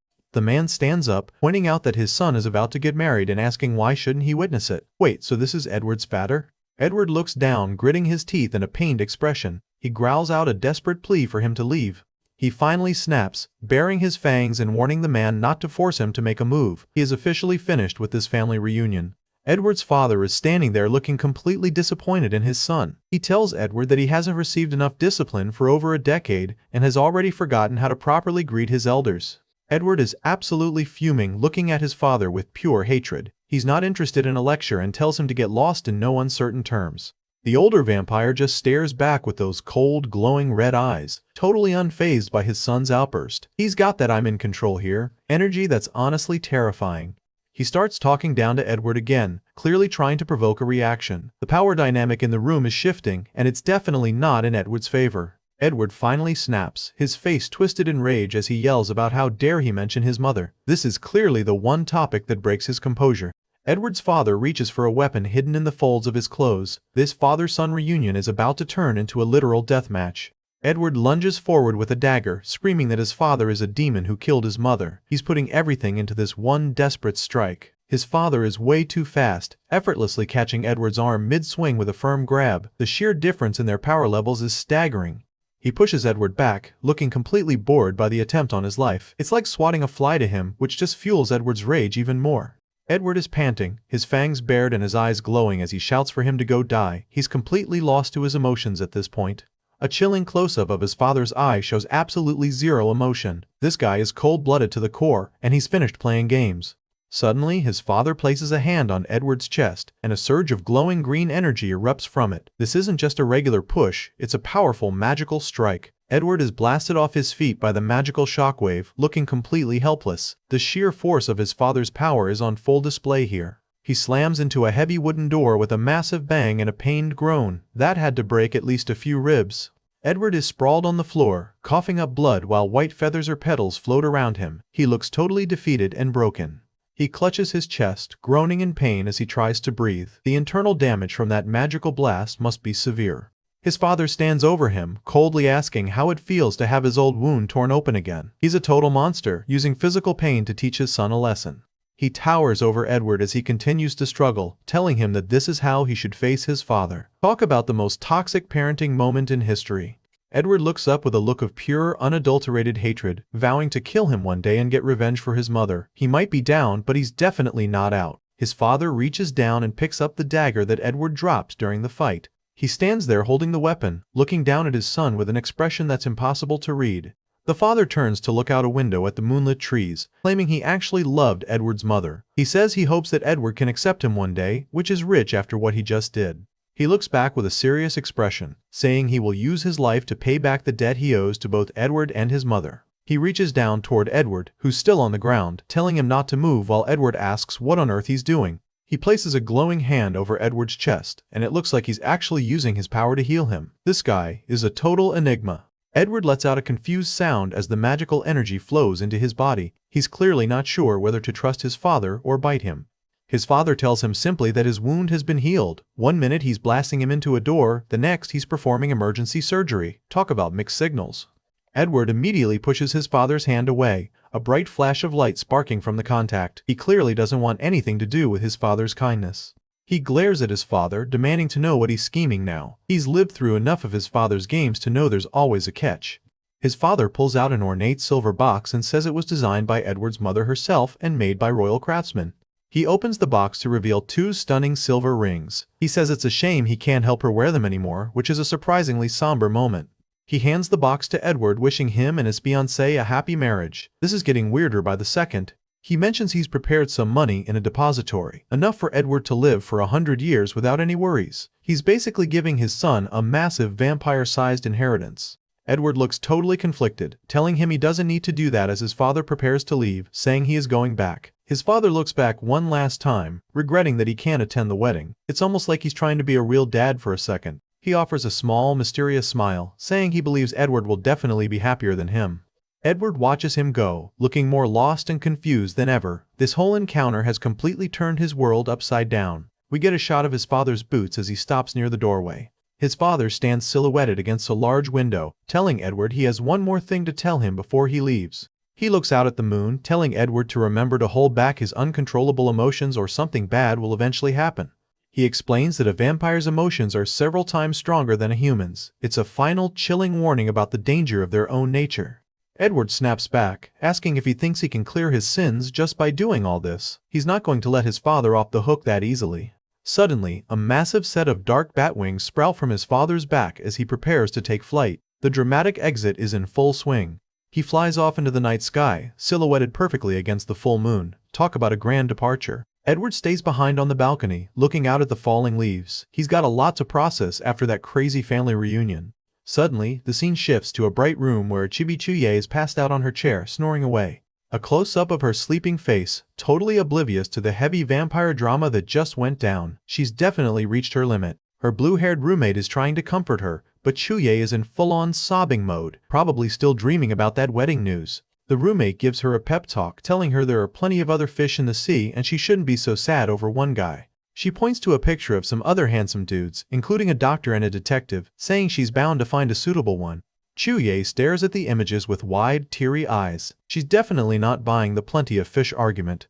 She looks at the handsome guys on the screen, but her heart clearly isn't in it at all. She starts crying even harder in chibi form, shouting that they're all Edward. The roommate just looks at her totally confused, asking if she's been possessed. She goes back to sleep, burying her face in her pillow while her phone goes off in the background. She wakes up with a start, her face wet with tears and a broken heart icon above her head. She thinks it was all a dream, looking completely disoriented. Someone is calling her from outside the room. She wipes her eyes and shouts that she's coming as the phone continues to ring. Reality is finally calling. A hand turns the doorknob of a heavy wooden door. It's the start of a new scene, and who knows what awkwardness is waiting on the other side. Chuye opens the door to find Olivia standing there, looking a bit somber. It's an unexpected visit from the person she thinks is her romantic rival. Olivia asks if Chuye is free with a polite smile. Chuye looks genuinely surprised, stammering out a hesitant reply as she stares at her guest. Chuye suddenly panics in chibi form, declaring she has to tidy the back garden and wash clothes. She's desperately trying to look busy to avoid any potentially uncomfortable conversations. She freezes with a serious look, thinking to herself about the clothes. A cold realization washes over her as she remembers a forgotten chore that's actually quite urgent. Oh no, she left Edward and his underlings' clothes soaking in a wooden bucket. They've been sitting there so long they're literally emanating dark, stinky lines. Chuye giggles awkwardly, lying to Olivia that she's already done the wash. Olivia just watches her with a calm, slightly mysterious expression that's hard to read. Olivia suggests they go for a walk together through the town. She looks elegant as ever, while Chuye is likely still sweating internally over her lie. Chuye gets instantly excited, asking if they're going shopping with big, sparkly blue eyes. Her mood shifted from panic to hype in record time. As they walk through the cobblestone streets, Olivia drops some lore about Edward being only a half-vampire. That explains why he's not exactly like the other monsters they've seen. Olivia continues the explanation, saying he doesn't need to feed as often. Chuye listens intently with a serious face, soaking up any information about her mysterious savior. Olivia looks off into the distance as they walk past the charming village houses. She seems to be lost in thought, perhaps thinking about her future with Edward. Olivia mentions he can maintain a normal life by feeding only once every week or two. Chuye thinks to herself that Olivia is so brave for being his source of food every week. Chuye remembers how Edward told her it was human blood just to scare her away. It turns out he feeds on animal blood sometimes, though it's clearly less satisfying for a vampire. A close-up of Chuye looking quite pensive. She's realizing how much has happened and how much she's learned in the short 3 weeks since she arrived in this world. Olivia looks down with her eyes hidden by her hair, appearing a bit melancholy. The weight of her duty to Edward seems to be heavy on her mind today. They stop at a market stall overflowing with baskets of produce. Chuye notices Olivia's quiet mood and tentatively calls out her name to check on her. A close-up of Chuye's expressive blue eyes shows her genuine concern. She's really trying to understand the woman who should be her enemy but is being so nice. Chuye clenches her fist tight by her side. She's definitely struggling with her own feelings for Edward while standing right next to his fiancée. She turns into a stressed-out chibi, screaming internally that she mustn't let Olivia know she's planning to leave. She's terrified that the kind girl will end up hating her. Olivia snaps out of her funk and tells Chu to go pick out some fruits and vegetables that she likes. She's trying to be a generous hostess despite the tension. Chuye is totally caught off guard, stammering out a confused reply. She really didn't expect a shopping trip for her own benefit. She looks down with a tear in her eye, feeling a massive wave of guilt. She doesn't want to make any more mistakes that would make her feel even worse about her feelings. A basket full of plums is presented as someone shouts for them to come. The market is bustling with activity all around the two girls. They stand together at the produce stall, preparing to buy their items. It's a strangely normal moment in an otherwise chaotic and supernatural life. The shopkeeper, an older woman with a headscarf, smiles warmly as she handles the vegetables. She seems to be a friendly local face in the town. Olivia hands over some coins, telling the woman that their job isn't easy. Olivia's kindness toward everyone she meets is becoming a consistent theme. The shopkeeper is touched, saying Olivia is being too polite and that her family has taken great care of them in the past. Chuye pipes up with an angry vein popping on her head, asking if there's a place nearby looking for portraits to be drawn. She's clearly determined to find a way to earn her own living. The shopkeeper's expression turns sour instantly as she recognizes Chuye. She asks if she's Edward's maid with a very judgmental look. She goes on a rant, saying they are all poor people and aren't classy enough to appreciate things like professional paintings. Talk about a harsh reality check for an artist. Chuye looks absolutely stunned by the woman's sudden hostility. She's clutching her chest, probably feeling the sting of being looked down upon by the locals. The woman gets even meaner, telling Chuye that as a maid, she should focus on her duties and uphold her responsibilities instead of dreaming. She looks over at Olivia and Edward together in a flashback, then whispers a biting accusation. She thinks Chuye is just flirting with Olivia's fiancé. Chuye is frozen in shock as the malicious town gossip is thrown right in her face. The shopkeeper leans in close to deliver the verbal blow. The shopkeeper huffs a final time and turns away, leaving a devastated Chuye behind. The local grapevine is clearly not on our girl's side. Chuye clenches her fist, shouting in indignant denial internally. She knows she hasn't done anything wrong, but the social pressure is getting to her. Olivia steps in with a stern look, defending her friend. She asks how a servant could allow her master to carry something so heavy, taking charge of the situation. Chuye holds onto a heavy sack with both hands, insisting she'll carry it herself. She feels like doing these chores is the only way she can pay back Olivia's support. They continue their walk through the town with Chuye hauling the heavy bag. She asks Olivia where they're going now, trying to shake off the market encounter. A close-up of Chuye looking very focused as she carries the sack. She's really committed to proving her worth through hard work. They arrive at a shop with a wooden sign featuring a simple dress. It's time for some high-stakes wedding shopping.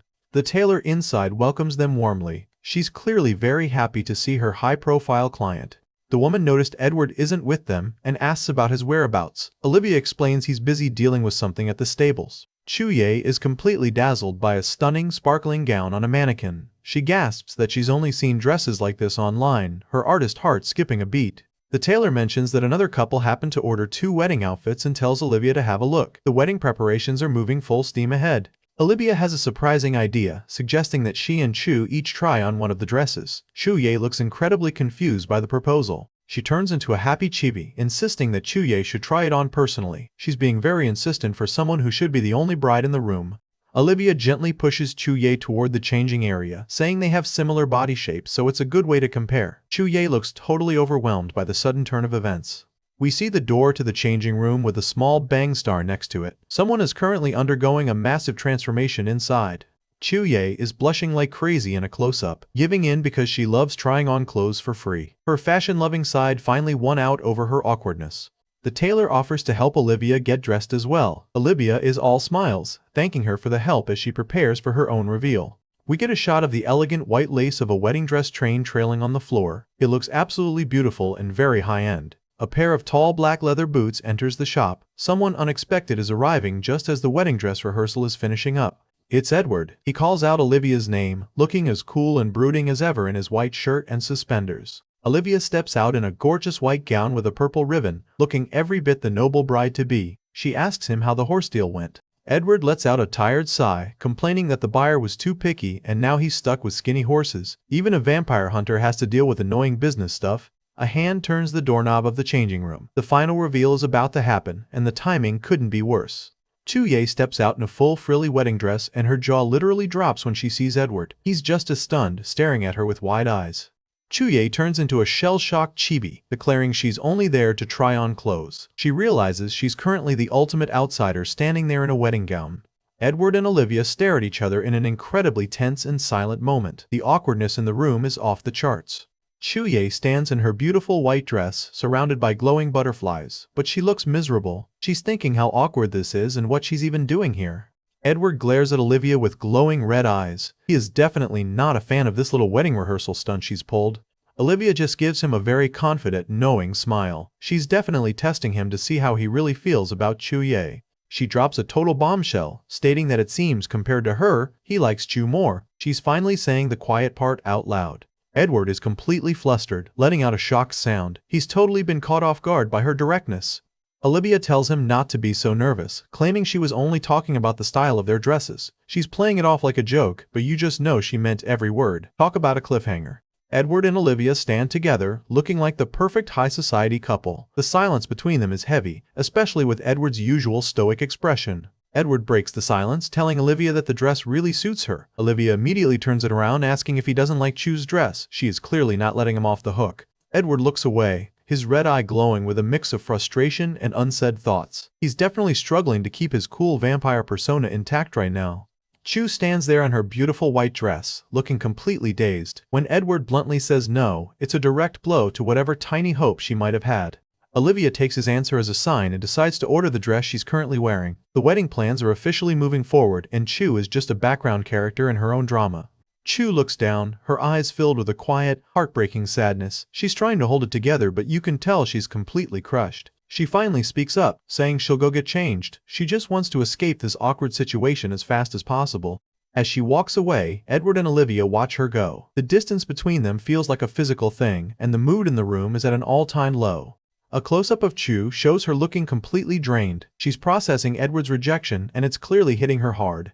Edward watches her with a look that might be regret, thinking to himself that he's sorry, he lied. Oh man, so he actually did like the dress. This guy and his secrets, seriously. Chu is back in the changing room, staring at herself in the mirror. She looks absolutely stunning in the dress, which just makes the whole situation more painful. She questions herself, wondering how it's possible that Edward could be so cold. She's caught in a loop of self-doubt and heartbreak. She starts to untie the back of the dress, her hands trembling slightly. It's a somber end to what was supposed to be a fun trying on clothes moment. She looks down at her reflection, thinking it was just her wishful thinking. She's finally letting go of the fantasy that she could ever be more than just a maid in Edward's world. The sun sets over the town, painting the sky in beautiful oranges and pinks. It's a peaceful scene that contrasts with the internal storm Chu is feeling. The tailor tells Olivia she can guarantee she'll be satisfied with the order. Olivia just gives a polite thank you, looking like a proper lady preparing for her big day. The tailor mentions they can come to pick it up tomorrow. Chu stands in the background, now back in her normal clothes, looking totally invisible. The trio walks out of the shop into the fading light. The dynamic has shifted back to Edward and Olivia in front, with Chu trailing behind. Edward tells Chu to hurry up, sounding a bit impatient. He's back to his bossy self, and Chu is back to being the obedient servant.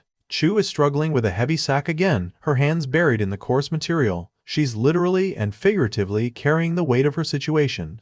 Edward stops and asks why she bought so much. He's looking at the bag with those intense red eyes, probably wondering why a maid needs so many things. He offers to hold the bag for her, which is a surprisingly considerate move. Chu is totally surprised, her blue eyes wide with shock. A close-up of her stunned expression. It's a tiny bit of the kind person she saw in him earlier peeking through again.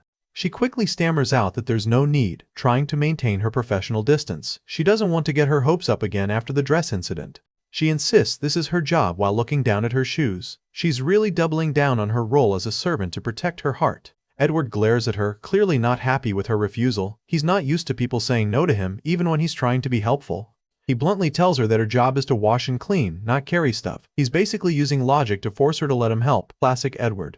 Olivia watches the exchange from the side, her face unreadable. Edward eventually gives up and tells them both to let's go. Chu looks after them with a sad, longing expression. She thinks about his words but doesn't finish the thought. She suddenly stops and tells them she won't be going with them because she suddenly remembered something to do. It's a total lie to get some space.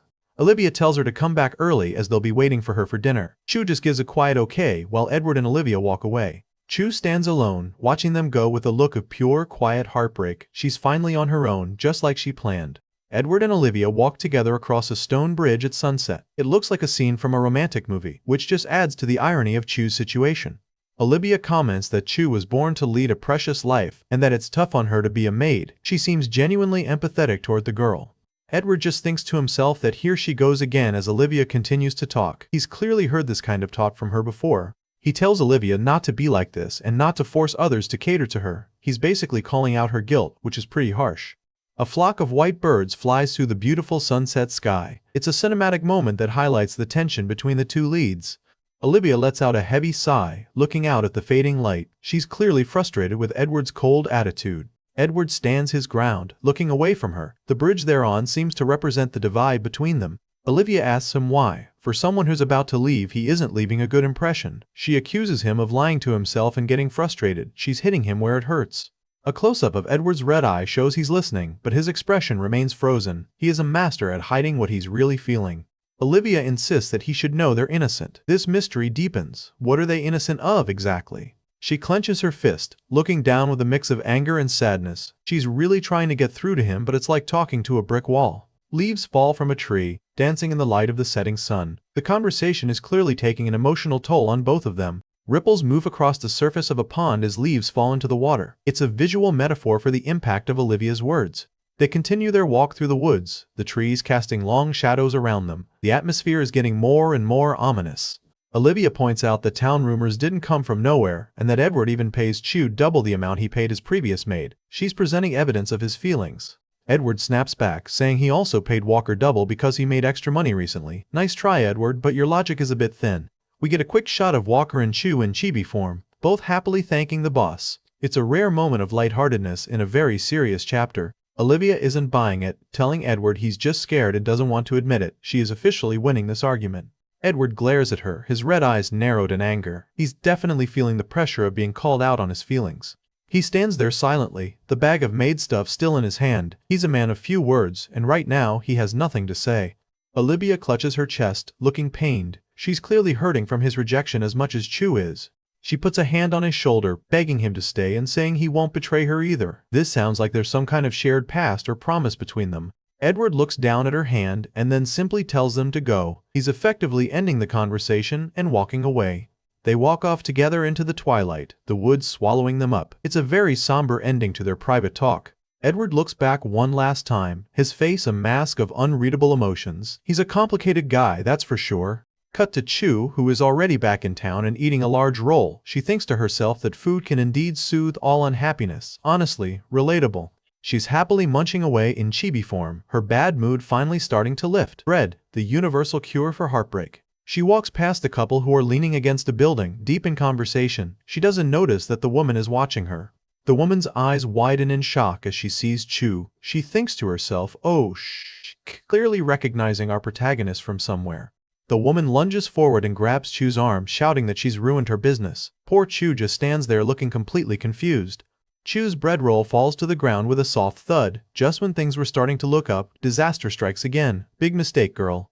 Chu-ye is getting grilled by these mean girls in the street. They're accusing her of breaking the rules and asking if she even knows whose territory she's in. Chu-ye isn't having it though, sassily asking if their family owns the literal street. The argument is heating up. One girl calls Chu-ye a brat while another tries to play peacemaker, telling them both to stop. The tension in this alleyway is through the roof. The peacemaker lady gets right in Chu-ye's face, asking if she's from around here and where she lives. It feels way less like a friendly question and more like an interrogation. The interrogation continues. They're asking her if she has a job and how many people are at her house. Poor Chu-ye is internally screaming, wondering if she's about to be abducted. Chu-ye tries to lie her way out of it, claiming she has a massive family and even a 3-year-old child at home. The ladies just give her a pitying look, calling it a shame. Chu-ye decides it's time to bail. She yells yes and bolts, shouting that she still has things to do. She's moving so fast she's literally leaving a trail of smoke behind her.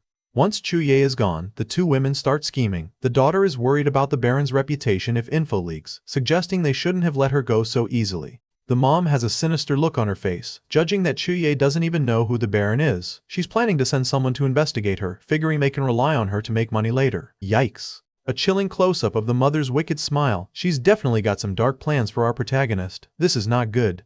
Flashback time. We see a younger version of Olivia's father holding a tiny Olivia on his shoulders. He catches a young Edward in the act, saying he wouldn't have believed the little bastard did this. Young Edward is huddled on the ground next to a dead chicken, looking absolutely terrified. The man standing over him is holding a shovel like a weapon and yells, asking if he's addicted to stealing chicken. The man brutally hits Edward with the shovel. He's shouting about how Edward's mother didn't teach him properly before she died, calling him a little ruffian. This is heart-wrenching to watch. Edward is sprawled on the ground, covered in dirt and looking completely broken. His childhood was clearly filled with this kind of violence and abuse. In a close-up we see Edward's glowing red eyes filled with tears. He's trying to stay strong, but the pain, both physical and emotional, is clearly too much. Suddenly, a single, kind eye appears in the frame. Someone is watching this cruelty unfold with concern. It's young Olivia. She's holding the tiny Edward, shielding him from further harm. She was the only person who showed him any kindness in that dark time. Olivia's father towers over them, telling Edward he'd be beaten to death if it weren't for them saving him. It's a very twisted form of mercy. He orders Edward that from now on he will follow Miss Olivia's lead. He's effectively turning Edward into a servant or a bodyguard for his daughter. Young Edward looks down with a somber, obedient expression. His glowing red eyes are still visible, but the fire in them is dimmed by his situation. He gives a quiet, okay, accepting his fate. It's a moment that explains why he feels such a heavy debt of gratitude toward Olivia's family. Back in the present, Olivia's father slams his fist on a table with a loud huff. He's clearly fuming about something.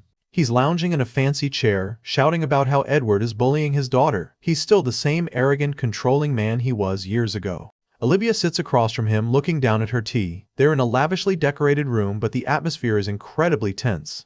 Olivia admits she's very conflicted. She says she's been thinking about the situation all night, her face a mask of quiet misery. She tells her father she can't accept it, but then adds a heartbreaking line about how she would if Edward really likes her. She's willing to cancel the engagement for his happiness. She clutches her head, reminding her father that he used his authority as Edward's adoptive father to force the marriage in the first place. She's finally calling him out on his manipulation. Her father isn't having it, telling her she'll cry and regret it if she actually cancels. He asks how she could bow down to a cheap woman. He's a total elitist jerk. We get a close-up of his mouth as he talks, his mustache bristling with anger. He's definitely not the kind of guy who listens to reason.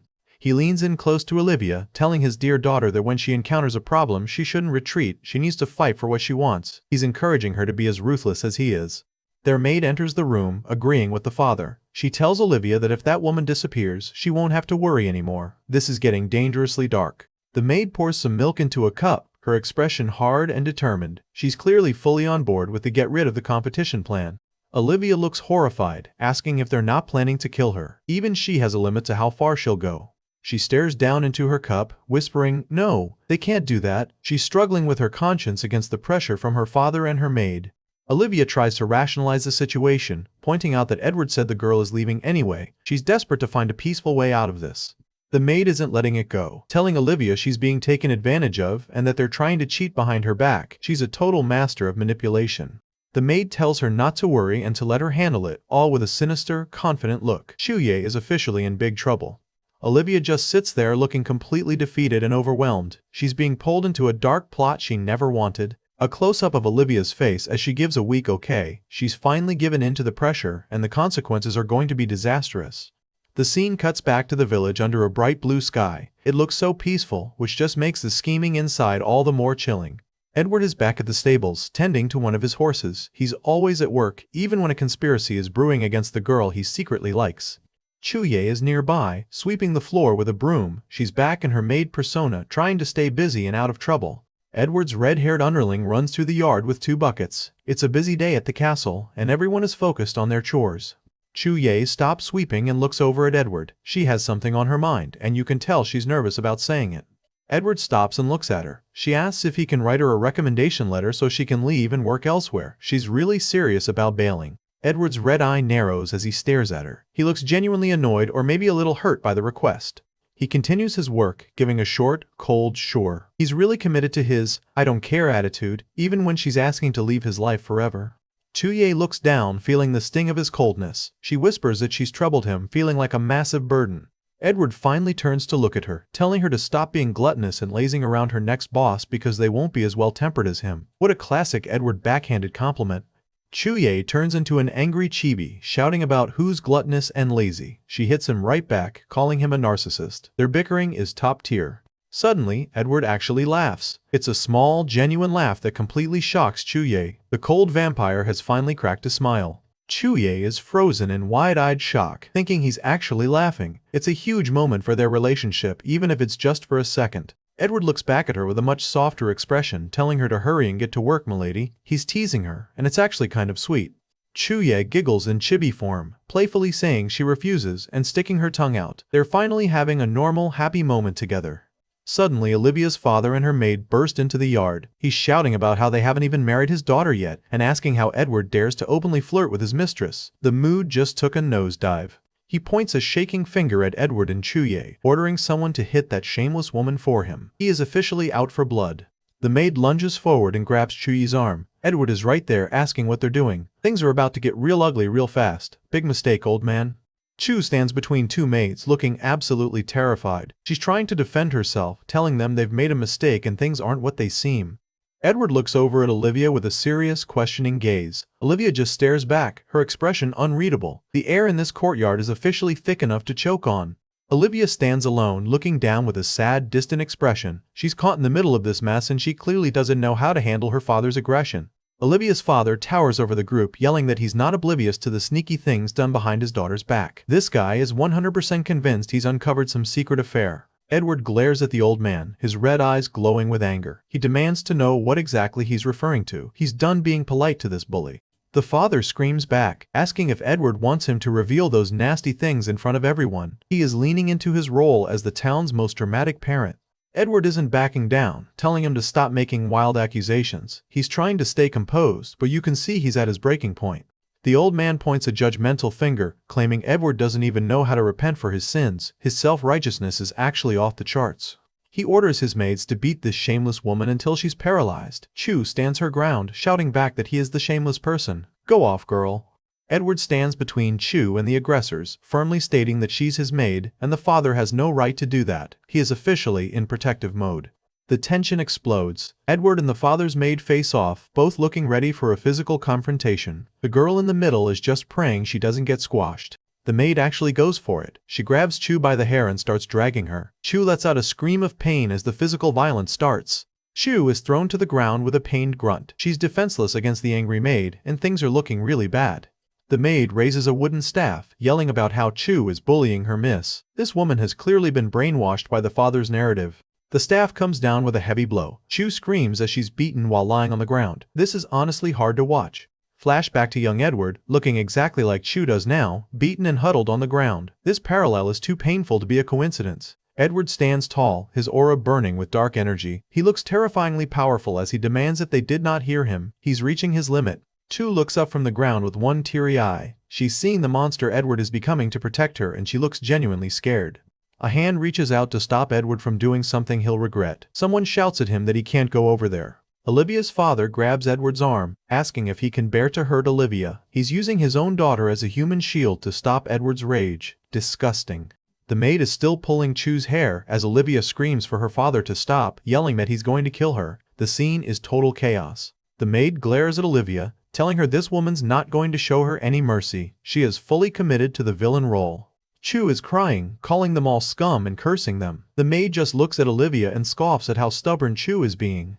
Edward and the father are nose to nose in a heated confrontation. The father is literally yelling in his face, but Edward looks cold as ice. Edward asks the old man if he considered Olivia's feelings before doing this. He's the only one actually caring about the person at the center of the mess. Olivia looks on with a hollow, devastated expression. She's realizing her family is way more monstrous than she ever imagined. Edward stands with his head bowed, his silver hair hiding his eyes. The ragged breathing in the background suggests he's really struggling to hold it together. Chu is lying on the ground, sobbing and letting out a quiet cry of pain. She's physically and emotionally at her limit. The two maids stand over her, one asking the cheap woman if she's learned her lesson. They are literally gloating over her pain. A close-up of Chu's hand clenched into a fist against the cold stone floor. She's down, but she's not giving up. Edward tells the father he must have forgotten that he was never a good person. This sounds like a dark confession or a warning. He glares with his glowing red eye, asking if he doesn't often call him a ruffian. He's leaning into the monster everyone says he is. We get a shot of their boots as someone moves quickly. The action is about to restart. Chuye watches in wide-eyed horror as a hand reaches for someone's throat. Things just escalated to lethal levels. Edward has grabbed the maid by the neck. He tells her she doesn't seem to understand his words while his aura burns red. He is done playing. The maid gasps for air, terrified, as she manages a weak call for her miss. She realizes too late that she picked a fight with a half-vampire. Olivia cries out for Edward to stop. She's the only one trying to prevent a murder here. Edward drops the maid with a cold command to get lost. She collapses to the floor, coughing and gasping for breath. The father clutches his head, moaning that he made a bad judgment. Olivia just looks at him with a mix of pity and disappointment.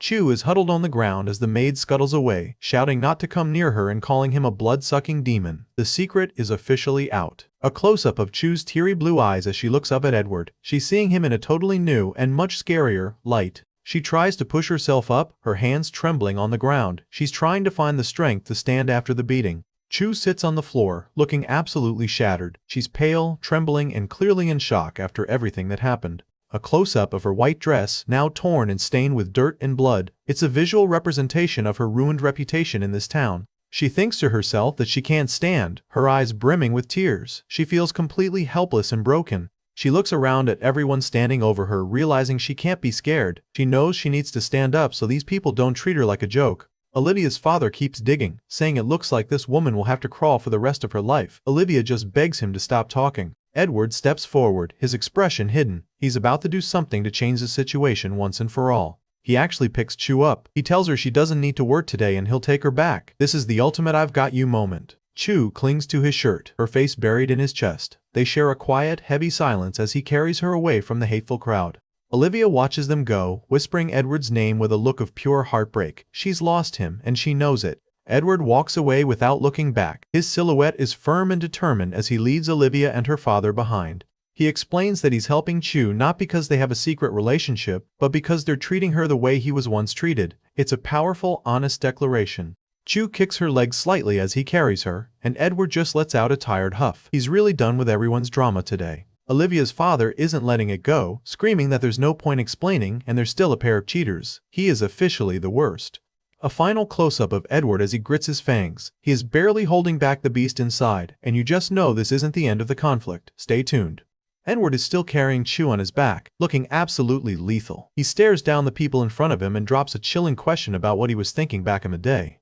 In a terrifying close-up, he admits he seriously considered ending every single villager in that town. Those glowing red eyes mean he's definitely not joking. The two maids are huddled together looking totally freaked out but trying to act tough. One of them scoffs, asking who he thinks he's scaring with that tough guy act. Olivia steps in, looking heartbroken as she faces Edward. She asks the heavy question about whether he wants to kill her too. Talk about a vibe killer. Chu is just staring into space, looking completely drained by all this family drama. Olivia watches her with a worried expression, feeling the tension in the air. Edward looks away, gritting his teeth in frustration. He's trying to keep his cool, but you can tell he's reaching his absolute limit. Olivia keeps pleading with him, telling him he needs to stop hurting people who haven't done anything wrong. She's trying to be the voice of reason in this mess. The old man is still screaming his head off, telling everyone to treat Edward like an out-of-control dog. This guy really has no chill whatsoever. From a weird low angle we hear someone, probably Chu, shouting about how angry they are. The situation has officially gone from 0 to 100. We get a quick shot of some tree branches against a sunny sky. It's a nice little breather before we jump back into the actual plot. Edward is walking down the quiet street, still carrying Chu on his back. He finally breaks the silence with a soft, sorry, which is probably a lot for him to say. Chu is clinging to his neck, her face buried in his shoulder. She looks sad and exhausted, just soaking in the quiet moment away from the crowd. We get a shot of Edward's boots stepping on the grass. A little pink butterfly is fluttering right around them, adding a strangely peaceful vibe to the walk. Chu is blushing like a tomato now, feeling the awkwardness of being carried. She quietly asks Edward to finally let her down. Another shot of the butterfly near his feet. It's like the universe is trying to lighten the mood after that intense confrontation. Edward stops and looks over his shoulder at her. He bluntly asks if she can actually walk on her own after that beating she took. Chu's hands are clenched tight against his shirt. She's clearly still feeling shaky, but she's determined to stand on her own 2 feet. In a serious close-up, her blue eyes are filled with resolve. She gives a firm agreement, confirming she's ready to try walking. She's finally back on the ground, leaning on her broom for support. Edward is crouching nearby, watching her like a hawk to make sure she doesn't fall. A hand reaches out to a wall, showing the effort it's taking to stay upright. Every step is a struggle right now. Chu starts walking away slowly, her head bowed as she limps along. She's really feeling the effects of that staff hitting her earlier. She continues her slow walk through the village, broom in hand. Edward follows close behind, looking super protective but keeping his distance. He stops in the middle of the street, watching her walk further away. You can tell there's a lot he wants to say but isn't. Edward stands alone, his silver hair shimmering in the sunlight. He looks incredibly somber, probably still dwelling on his father's words. They pass by some market stalls where large fish are hanging out to dry. The village life is just continuing on around them like normal. Chu is still dragging her feet, looking like she's carrying the weight of the world. The physical pain is nothing compared to how she's feeling inside. She thinks to herself, wishing her brother was there to protect her. She's feeling incredibly lonely and vulnerable in this hostile world. A pained close-up of Chu's face as she tries to hold back tears. She's really going through it right now. Suddenly, she starts giggling into her hand, which totally catches Edward off guard. He looks at her like she's finally lost her mind. Edward shouts her name in a panic, probably worried she's having a breakdown. He looks back with a dazed, teary smile. Edward is covering his nose, his red eyes wide with a different kind of intensity. He realizes he can't handle the smell of her blood when he's this close to her. He leans in, staring at the wound on her shoulder with a look that's half concern, half vampire instinct. Things are getting dangerous again. Chu clenches her fist, probably trying to distract herself from the pain and the weird tension. Edward puts a hand on her shoulder and tells her he needs to take her to a doctor immediately. He's back to being the responsible one. He scoops her up onto his back again before she can even argue. Chu looks surprised but doesn't have the energy to fight him on it. He starts running toward the town, telling her to hold on. He's moving with that inhuman speed again. As he runs, he's totally overwhelmed by the scent of her blood. It's clear his internal battle is getting harder by the second. He grits his teeth, his face a mask of pure struggle. He thinks he's about to lose control. This is not going to end well. And just like that, we're back to comedy. Chibi-Chu is crying and yelling, asking if he's calling her heavy. Man, talk about a mood swing. Edward rushes Chu to a local clinic just as the sun starts to set. The building has that classic old-world charm, but it's the only place for miles that can help her. Edward bursts through the door, carrying Chu in his arms and shouting for a doctor. He's looking super stressed, which is a rare look for our usually cool vampire hunter. A nurse with a tray of supplies tells them the doctor is currently out seeing another patient. Edward is clearly not happy about waiting while Chu is in pain. Edward clenches his fist, his knuckles turning white. He's trying to stay calm, but the scent in the room is starting to mess with his head. Chu is lying on an examination bed, looking incredibly pale and weak. There's a tiny smudge of blood on her lip that Edward just can't stop staring at. In a close-up, Edward takes a deep sniff of the air. He looks like he's in a trance, his red eyes wide and shimmering with a dangerous light. He wonders why her blood smells so incredibly strong right now. He's clutching his chest, literally fighting his own body to stay in control. His pupils are blown wide as he stares at the unconscious girl. This is the ultimate test of his willpower, and he's barely hanging on.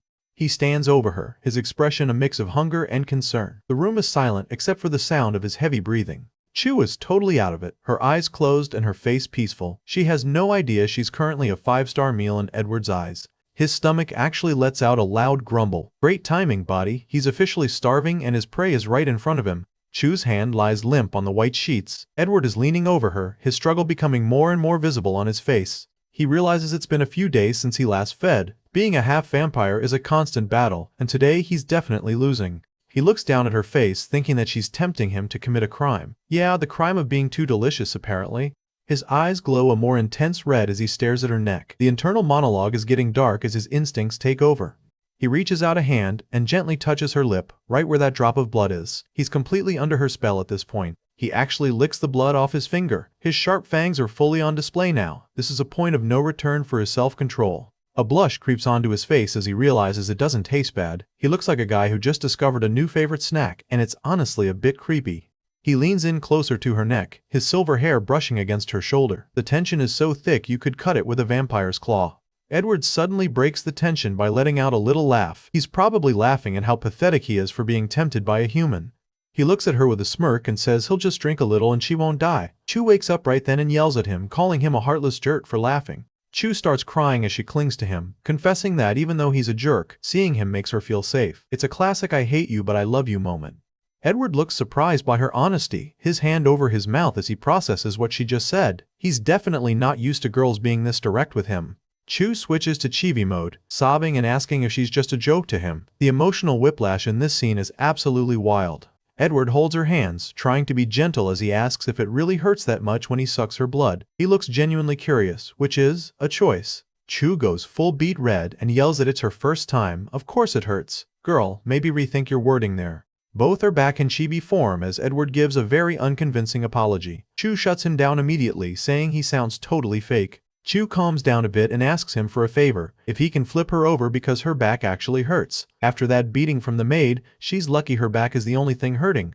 We're at the doctor's office and things are about to get really awkward. The sun is shining but the vibes inside are definitely stressed. Chu is huddling under the covers, looking like she wants to disappear. She's clutching the blanket tight, probably dreading whatever the doctor has to say. The doctor is giving them a massive side-eye. With that big beard and those suspicious eyes, you know he's judging them hard right now. He doesn't hold back, asking Edward how he could abuse his wife to this extent. Talk about an epic misunderstanding. Edward is just standing there like a statue. Chu wakes up just in time to defend her man, asking how such a thoughtful person could ever hit her. She's blushing hard but she's not letting the doctor talk smack about Edward. Edward is absolutely stunned, looking like his brain just rebooted. He's blushing too, clearly not used to someone calling him thoughtful after he spent most of his life being treated like a monster. Chu is totally embarrassed, stammering out a weak sound. She realized what she just said and is probably wishing the floor would swallow her whole. She keeps clutching that blanket for dear life, repeating her denial as the realization of her own words sinks in. The awkwardness is reaching critical levels. Both of them are bright red, and Chu is internally screaming about what a failure she is for blurting out her true thoughts. The doctor just gives a dry, oh. He's clearly not buying whatever rom-com energy is going on in this room. He decides to get down to business, telling Chu it's time to start the treatment. Chu looks ready to just give up and go back to sleep. Then the doctor drops the ultimate bomb, telling her to take off her clothes. Chu's eyes nearly pop out of her head, and Edward is standing there in total silence. This is getting out of hand. Chu is officially a permanent resident of Blush City now. She's looking away, completely overwhelmed by the doctor's blunt request. The doctor tries to play it cool, telling her not to be shy because it's just a normal examination. Yeah, okay buddy, tell that to the girl who's currently dying of embarrassment. A close-up of Chu's teary, blushing eye says it all. She is 100% not okay with this situation. She looks over at Edward, her face a mask of pure desperation. She's practically begging him to do something. She finally manages to ask him to step out for a bit. It's the polite way of saying, get out before I die of shame. Edward just gives a short, grumpy agreement and starts to head out. He doesn't look happy about leaving her alone with the creepy doctor. He stands behind the medical screen, facing away from the bed. He's doing his best to respect her privacy, but he's definitely on high alert. Chu is struggling to get her dress off because of her injuries. You can see the nasty red bruises on her back from the earlier beating. Poor girl really went through it. She's gritting her teeth against the pain, her face pale as she tries to move her arms. It's a heartbreaking shot that shows just how much she's hurting. The doctor offers to help her with the dress, which is a big nope from the audience. Edward overhears it and you can practically see the steam coming out of his ears. Edward glares at the wall, thinking what a creep. He is officially in protective mode even if he's supposed to be staying out of the room. Someone is walking down the hall in heavy boots. The tension is building up for whatever happens next. Outside, some birds are just chilling on a tree branch. It's a weirdly peaceful contrast to the drama happening inside the clinic. Edward is leaning against the wall with his arms crossed, looking like the lead in a moody music video. He's definitely overthinking everything that just happened. The doctor finally emerges from the room, adjusting his stethoscope with a professional but slightly tired look. He explains that Chu has internal bleeding from damaged blood vessels. He mentions he'll have the nurse prepare some medicine for his wife again. This guy really won't let that go. Edward shuts him down with a stone-cold face, stating clearly that she's not his wife. Ouch. Talk about a reality check. The doctor gets the hint and starts coughing into his hand, muttering that it was his mistake. Even a grumpy doctor knows when to back off from a vampire hunter. Edward walks into the exam room looking for Chu. He's still got that I'm annoyed but worried vibe going on. He calls out her name and stops dead in his tracks. He looks completely shocked by whatever he's seeing behind that screen. Chu is sitting up in bed, clutching the blanket to her chest to stay covered. She's wide-eyed and stunned, barely managing a sound as he bursts in. Edward asks if she needs his help with a totally deadpan expression. Talk about bad timing, dude. She was literally just trying to get dressed. Chu doesn't hesitate. She chucks a whole pillow right at his face and screams for him to get out. Honestly, he totally deserved that one. The scene shifts back to the massive, ominous vampire castle. Things are about to get real serious on the political side of the story. Edward's father is being confronted by a younger, sharp-looking guy. The young guy asks if he discussed politics with someone today, and you just know he's fishing for dirt. Full shot of the newcomer, looking way too calm and collected. He's got that "I know a secret that can destroy you" smirk. The father tries to brush it off, telling him to just go do what he needs to do. He looks away, clearly wanting to end this conversation as fast as possible. The young guy smirks even more, mentioning he heard some money is missing from the vault. He's literally cornering the old man in broad daylight. The father tries to rationalize it, saying the royal family's expenses are high, so missing money is no surprise. He's sweating internally, and it shows. The younger vampire starts talking about how the family is working together to serve the queen. He's setting up for a massive verbal killing blow. And then he drops it and kill the traitors. He's got those glowing red eyes and a look of pure malice. This guy is dangerous.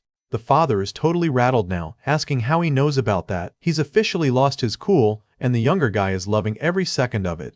The young guy gives a chilling smile, telling him it's not hard to find out. He's clearly been doing a lot of homework on the family's dark secrets.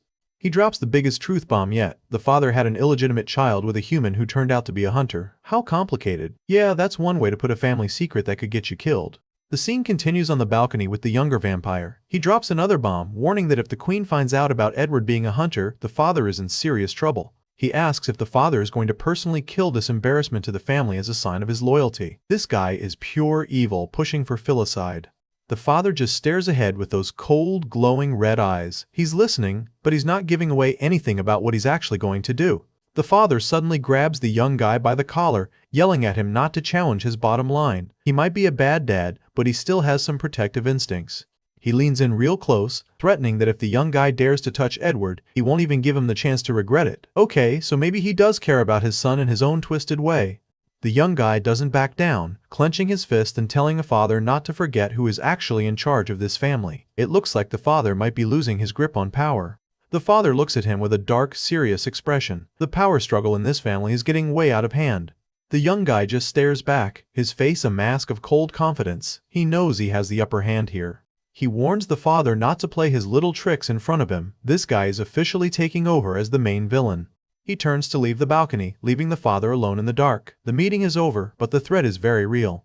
We get a wide shot of them on the balcony. The distance between them is a perfect metaphor for the fracture in their relationship. The young vampire breaks into a loud, cackling laugh as he walks away. He's completely enjoying the chaos he's causing. Full shot of him laughing, looking like a total psychopath. This guy is definitely going to be a major problem for Edward. He thinks to himself that he's finally found a way to kill Edward. The plot thickens, and it's not looking good for our hero. The scene cuts back to the village under a stormy purple night sky. The calm before the literal and metaphorical storm. Back at the house, Edward is standing at the door. Chu is peeking out from behind him, looking totally terrified after the incident in the village. Edward looks at the people inside with a serious face. He's taking charge of the situation and making sure Chu is safe. Olivia is sitting with her father, and she immediately calls out to the maid, calling her a slit. Talk about a complete personality 180. Chu peeks through the doorway, her blue eyes wide with shock at the sudden hostility. Poor girl just can't catch a break. Edward tells her not to be scared and to come in. He's being protective again, which is the only good thing happening to her right now. Olivia stands up, relieved to see Edward back. She shouts his name, acting like she didn't just insult the girl he's with. She immediately goes into hostess mode, asking if he's hungry and mentioning she made his favorite foie gras and braised chicken. She hugs him, telling him he's worked hard. Edward just stands there, looking as cold and stoic as a statue. Olivia looks up at him with a sad, pleading face, asking if he's still angry at her. She's really trying to fix things after the blow-up with her father. Edward gives a short, simple no, but he doesn't look particularly forgiving. He's holding back a lot of anger. Olivia asks if he's angry at her father instead. Edward just gives a silent stare, which is his way of saying absolutely yes. She takes his hand and reminds him they're getting married in 2 days. She's trying to use the upcoming wedding to force them all to just make up. She says he and her father are the 2 men she loves the most. It's a desperate attempt to create a happy family that clearly doesn't exist. Edward pushes past her with a cold huff, stating he hasn't forgiven the father yet. He is not interested in playing happy family. He calls out for Chu as he walks away, leaving Olivia standing there looking completely rejected. Olivia turns to Chu and tells her to come join them for dinner. She's trying to be polite, but there's a definite tension there. Chu puts on a fake smile and tells them to go ahead because she's not hungry. Her stomach immediately lets out a loud grumble to prove she's lying. Classic. Olivia just shrugs it off, saying they won't wait for her. Edward just gives a quiet, as they head to the dining room. Chu watches them go, her face a mask of sadness. She feels like an outsider in their perfect, harmonious life. She watches Edward and Olivia walking away together, thinking that she's the one who ruined their family. She's really good at blaming herself. She thinks about how she took things the wrong way and caused Edward to be wrongly accused. She's spiraling into guilt again. She walks away down a dark hallway, whispering to herself that she doesn't belong here. She's making the decision to leave for good. She goes back to the bucket where she left the clothes soaking. She's finishing her chores before she bails. She packs a small chest with her few belongings, including some drawing supplies. She's ready to face the world as a street artist. She closes the chest with a final look. This is it. She's officially running away. She puts on a serious face, dressed in a proper outfit and holding her chest of supplies. She's ready to leave her maid life behind. She holds a recommendation letter in her hand. Wait, did Edward actually write it for her? Flashback to earlier. A hand is writing a letter with a dip pen under lamplight, so Edward did do what she asked. Edward is sitting at his desk, writing the letter, while Chu stands behind him. It's a quiet, serious moment between the two. Edward looks at the paper with those glowing red eyes. He is doing this for her even if it means she's leaving him. We get a close-up of his hand writing the elegant script on the paper. This guy has some serious calligraphy skills. Chu asks him why he's writing it so soon. She looks a bit hesitant now that it's actually happening. Edward hands her the paper and also hands her a pouch of money. He's making sure she's taken care of on the streets. Chu takes the money with a smile, happy that she won't starve. She's still trying to look at the bright side. Edward looks away with a serious expression. He's letting her go, but you can tell it's not easy for him. He warns her that it's late and it won't be safe for her to go out right now. He's still acting like her bodyguard. Chu tells him it's fine and she'll be careful. She's trying to act like a confident, independent woman. Edward insists she should wait until her injuries have recovered before she leaves. He's really trying to find reasons to keep her around just a little longer. Chu shuts him down, saying she needs to leave to prove their innocence so people stop calling them a cheating couple. She's sacrificing her own feelings to protect his reputation. Noble, but heartbreaking. Chu looks Edward in the eyes and makes a tough call. She's worried they'll never see each other again if she leaves, but she feels like staying is just making things worse. Edward is left standing there, his silver hair catching the light as he wonders why he feels so unsettled. It's clear that his Ice Prince persona is starting to crack. The rain starts to come down with a soft pitter-patter against the window. Chu stands by the door, looking out at the gray sky while Edward watches her from the desk. Chu says she should go, her expression filled with a mix of resolve and heartbreak. She's finally ready to walk away from the mansion and the mystery. A hand reaches for the dark umbrella sitting by the door. It's a simple gesture, but in this heavy atmosphere it feels like a final goodbye. Edward isn't letting her go that easily. He grabs the umbrella and tells her to let him walk her out. He might not be able to stop her from leaving, but he's not letting her walk home in a storm. The sky explodes with a brilliant flash of lightning. The storm is really picking up, perfectly mirroring the chaos in their hearts. The rain is absolutely pouring down a set of stone steps outside. It's a miserable night to be out, but these two have more important things on their minds than getting wet. Edward and Chu walk together under a single black umbrella through the narrow, rain-slicked streets. They're standing close to stay dry, which just makes the whole situation more awkward. Edward is holding the umbrella steady, his face set in a grim expression. Chu walks beside him in silence, both of them probably wishing they knew what to say. Chu looks down at the cobblestones, her blonde hair partially hiding her face. She's clearly overwhelmed by the weight of this goodbye. Edward steals a glance at her, his red eyes glowing softly in the dark. He's a man of few words, but you can tell he's fighting his own emotions right now. Chu's standing by the door looking totally heartbroken but trying to stay strong. Edward's just hovering right behind her, probably overthinking everything like usual. She reaches for the umbrella to bail, but Edward literally snaps into action and grabs the handle, yelling "CHU!" He's definitely not letting her take a solo trip in a thunderstorm.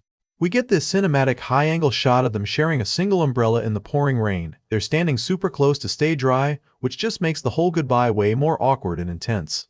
Edward's got his serious, moody vampire face on while he holds the umbrella. He looks like he's carrying the weight of the world, but his only focus is keeping the rain off her. Trudging through the dark, rain-soaked streets, the black umbrella is the only thing keeping the storm at bay. You can practically hear the awkward silence between every footstep. Chu flashes back to when she actually called him out for being a good guy. She tells him, "Because you are a kind person, and honestly, it's probably the most emotional blow this dude has ever taken." Chu remembers Edward's words from before, that she didn't need to pay him back for saving her life. He even suggested that maybe one day, she'd be the one protecting him. She flashes back to the first time he saved her, blood splattered on her clothes and terror in her eyes. He's always been her protector, and that's what makes leaving so hard. Back in the present, Edward suddenly shouts her name. He's reached his limit and it looks like he's finally going to speak his mind. Chu stops in her tracks and looks at him, her eyes wide with surprise. She wasn't expecting him to have an actual outburst. Edward stands tall in the middle of the rain-drenched street, the umbrella forgotten for a second. He drops a bombshell, asking her to please stay. He looks her dead in the eye, repeating his request about whether she can stay. He's officially putting his heart on the line, and Chu looks completely stunned. A pained close-up of Edward's face shows he's actually desperate for her to stay. This is the most emotion we've ever seen from this guy. Chu looks away, her heart breaking as she tells him to take good care of himself. She's rejecting his plea because she thinks it's the best thing for both of them. Chu stands alone under the umbrella, looking absolutely devastated. She's following through with her plan even though it's the last thing she wants to do. She tells him to go back because his fiancée is waiting for him. Oof, talk about a reality check. She's reminding him exactly why they can't be together. Chu starts walking away into the gloom, her silhouette fading into the rain. Edward is left standing there, unable to move. She thinks to herself that he must lead a happy life. It's a selfless wish for a man she clearly loves, even as she leaves him. Edward is standing in the rain, completely soaked as he watches Chu disappear. He looks like a lost puppy, and honestly, you just want to give the guy a hug. A close-up of Edward's face as he whispers a soft, "Sorry." He's apologizing for a lot of things right now, mostly things he never said. Rain creates ripples in a dark puddle on the cobblestones. Some pink flower petals are floating on the surface, a poetic image for the end of their connection.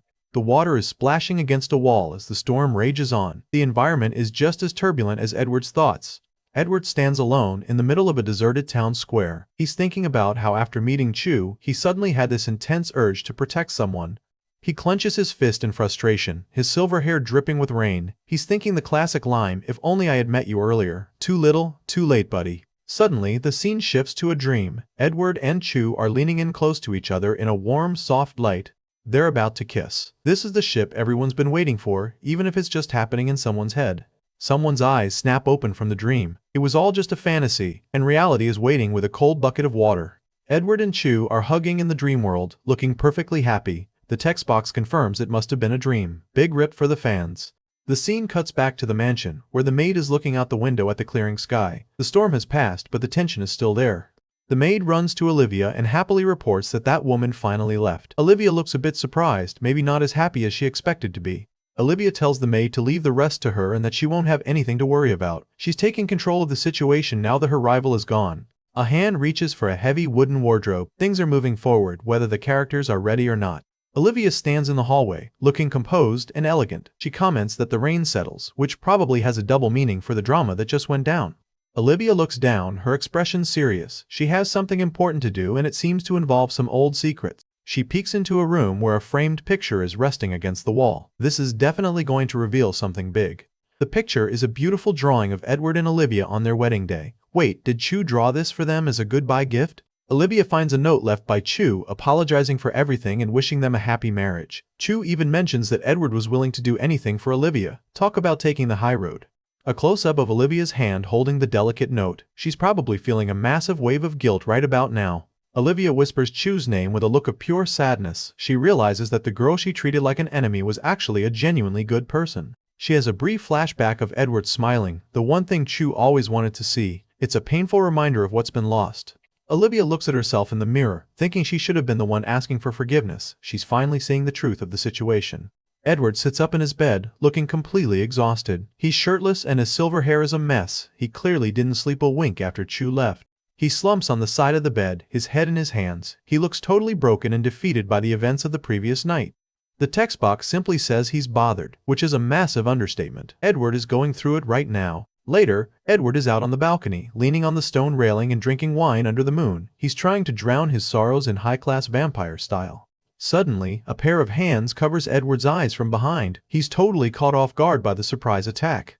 It's just Walker, his red-haired underling. Edward shouts his name in annoyance, while the kid jokes about testing to see if the boss would think he was Chu or Olivia. Walker gives a cheeky chibi grin, totally unbothered by Edward's anger. He's the only one who dares to tease the boss like this. Edward glares at him with glowing red eyes, his face set in a pained look. He admits that Chu is gone and tells Walker he's not as childish as him.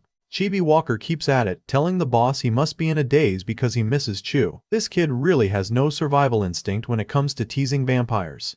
Edward finally snaps, yelling at Walker that he thinks it's time he married him off to someone. Walker's face is pure. Wait, what energy? Careful what you wish for, kid. Chibi Walker is having a full-blown meltdown, waving his arms and shouting that he's a boy and the boss can't just marry him off. He's definitely not down for Edward's creative management style.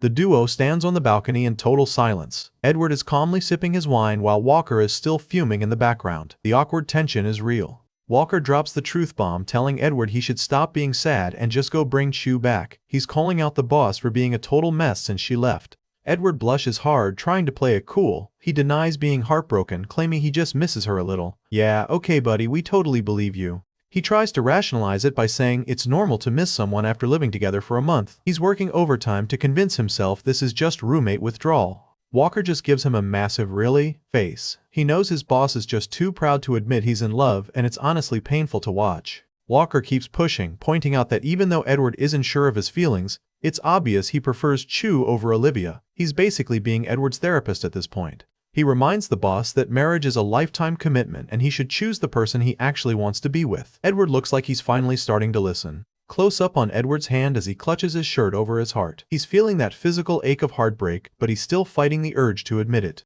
Edward leans on the balcony, looking out at the night with a deep, brooding sigh. The man is clearly torn between duty and his heart. He argues that choosing Chu would be unfair to Olivia. He's still trapped in his sense of obligation to the girl who saved him. Flashback time. We see a younger Olivia offering herself to Edward, telling him to come suck her blood. It's a vivid reminder of the debt he feels he owes her. He thinks about how her family has nurtured him for years and that he should find other ways to thank them besides marriage. He's finally questioning the deal.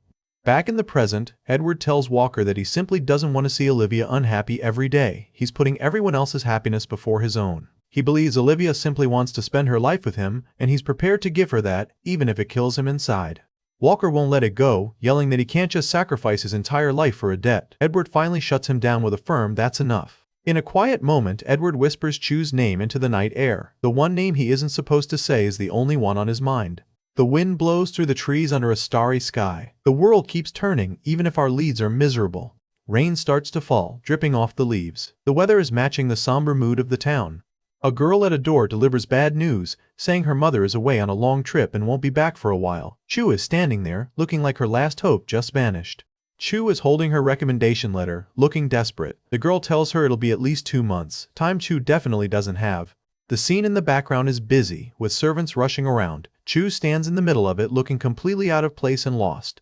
Close up on Chu's face as she processes the rejection. She's trying to stay strong, but the exhaustion is visible. Chu realizes she's being lied to. She asks the girl why she said the madam wasn't there when the house is clearly bustling with a huge order.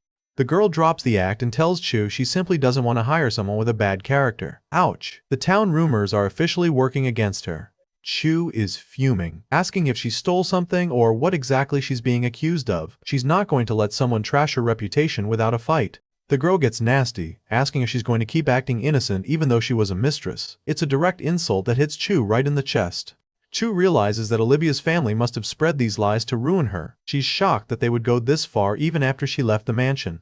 She's horrified by how ruthless the family is. She thought leaving would end the drama, but they're determined to make sure she has nowhere to go.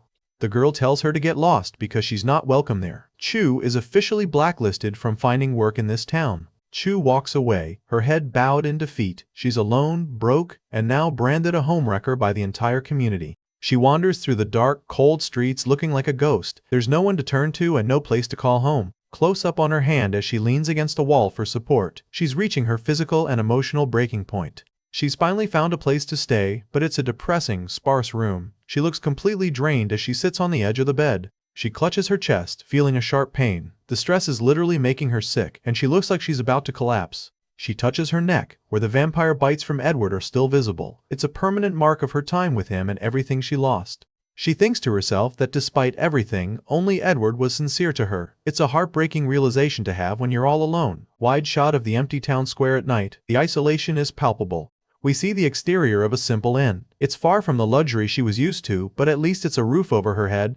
Chu was passed out in bed, still wearing her clothes. She didn't even have the energy to undress before falling into a deep sleep. Morning arrives, and her eyes flutter open. She looks groggy and overwhelmed by the start of another difficult day.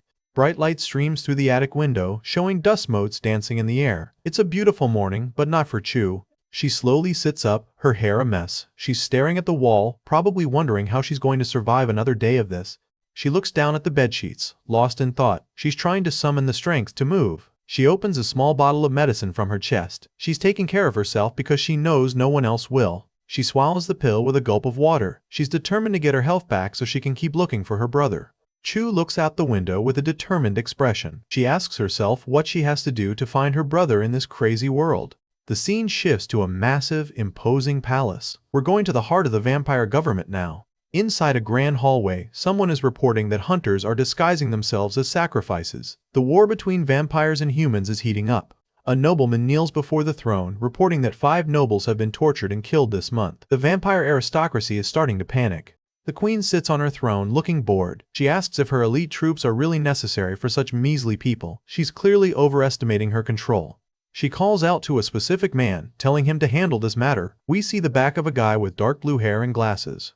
Wait, hold up. The man turns around and it's Chu's missing brother. He has the same glasses, but his eyes are now a piercing vampire red. This is a massive plot twist. Is he a traitor or a double agent?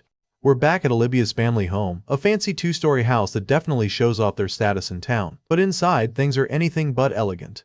Chu is inside, sweeping the floor and looking absolutely exhausted. One of the maids is grilling her, asking if she stole something. The harassment just never stops. Chu looks like she's about to snap, thinking to herself about how ruthless and difficult they're being even though she's already leaving. She's reached her limit with this family. The maids are laughing at her. One of them even jokes that Chu should join the National Theater because she's such a drama queen. Talk about adding insult to injury. They keep the insults coming, wondering if the slut will starve to death now that she's on her own. They're convinced she'll just find another town and another man to leech off of.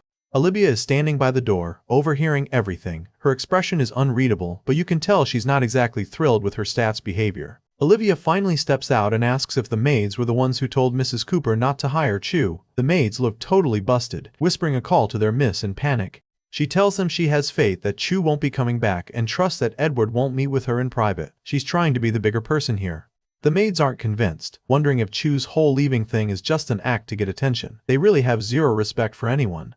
Olivia looks troubled as she stands in the doorway. She's starting to realize that the someone making her feel uneasy might be much closer than she thought. Olivia decides to take action and announces she's going to tell Mrs. Cooper it was all a misunderstanding. She's actually trying to do the right thing for once. She walks away with a firm stop command to her maids. She's finally taking charge and refusing to let them bully Chu anymore. Olivia heads down the stairs with a determined look. She's on a mission to fix the mess her family and staff created.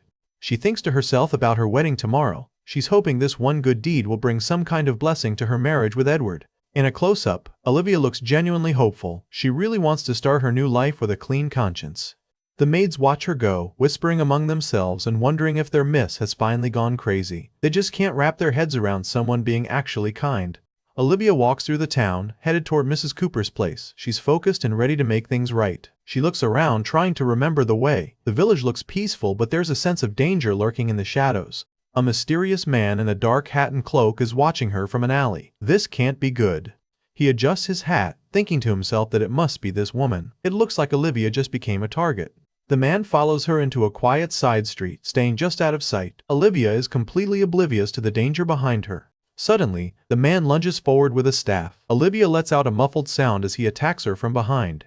Olivia falls to the ground, looking like she's been knocked unconscious. The attacker stands over her, his true identity still a mystery. Chu is back in her room, emptying a small pouch of coins onto the table. It's a very satisfying clinking sound, but the amount is definitely not enough. Chu looks at the tiny pile of money and realizes this is all she has left. It's a grim reality check for someone trying to start over on her own. She slumps in her chair, a little ghost emoji floating above her head to show how drained she is. She's officially broke and hopeless. She sighs, realizing this money won't even last her 10 days. The struggle to survive in this world is real.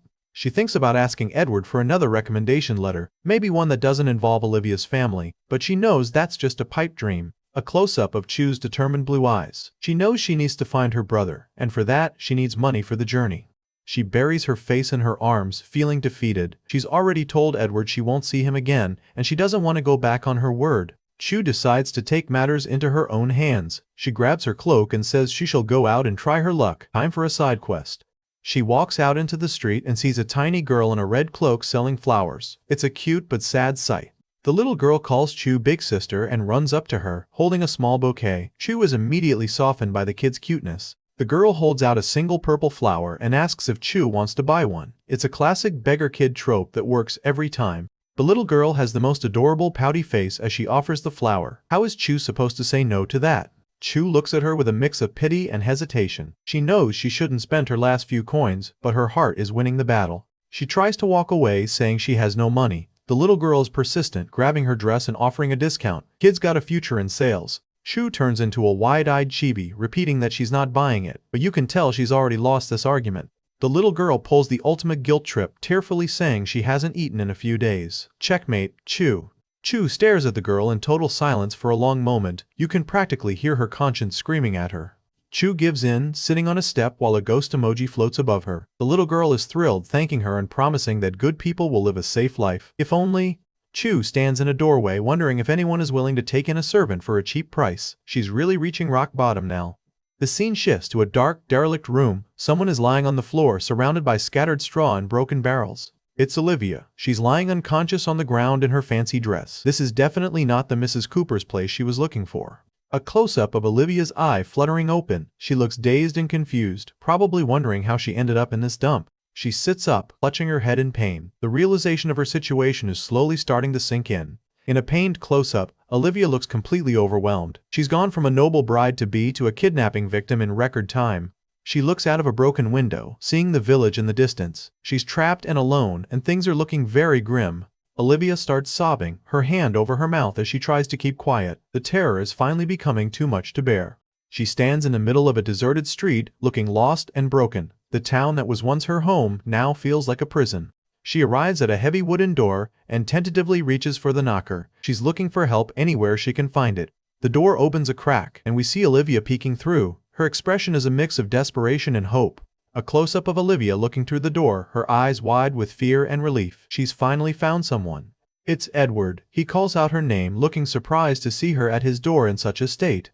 Edward asks what she's doing at his place. He's back to his usual stoic self, but you can tell he's concerned about her. He reminds her they were supposed to pick up her wedding dress together and asks where she's been. He's starting to piece together that something is very wrong. Olivia looks down, whispering that she forgot. She's clearly still in shock and probably trying to hide what really happened. Edward looks at her with a serious, intense expression. He's not buying her story and demands to know where she actually went. As they stand together, a dark, shadowy bubble appears with a chilling command to kill him. Someone is literally whispering murder in her ear. Olivia's eyes go wide with a sudden, unnatural intensity. The shadowy command repeats to kill Edward. It looks like our noble bride is being mind-controlled. Olivia pulls out a small knife, her expression completely changed to something cold and lethal. She's shouting for him to go to hell as she prepares to strike. From Edward's perspective, we see Olivia lunging at his back with the knife. This is a total betrayal, and things are about to get bloody. Big mistake, Olivia.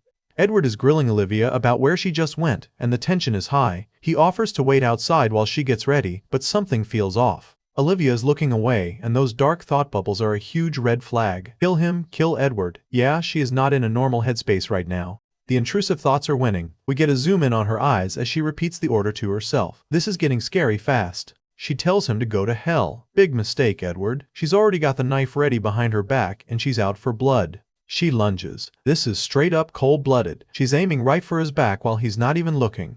But you can't sneak up on a vampire hunter that easily. Edward catches her wrist in a lightning-fast grab. Close call. Edward looks completely stunned, asking her what on earth she's doing. He's literally holding the knife away from his throat.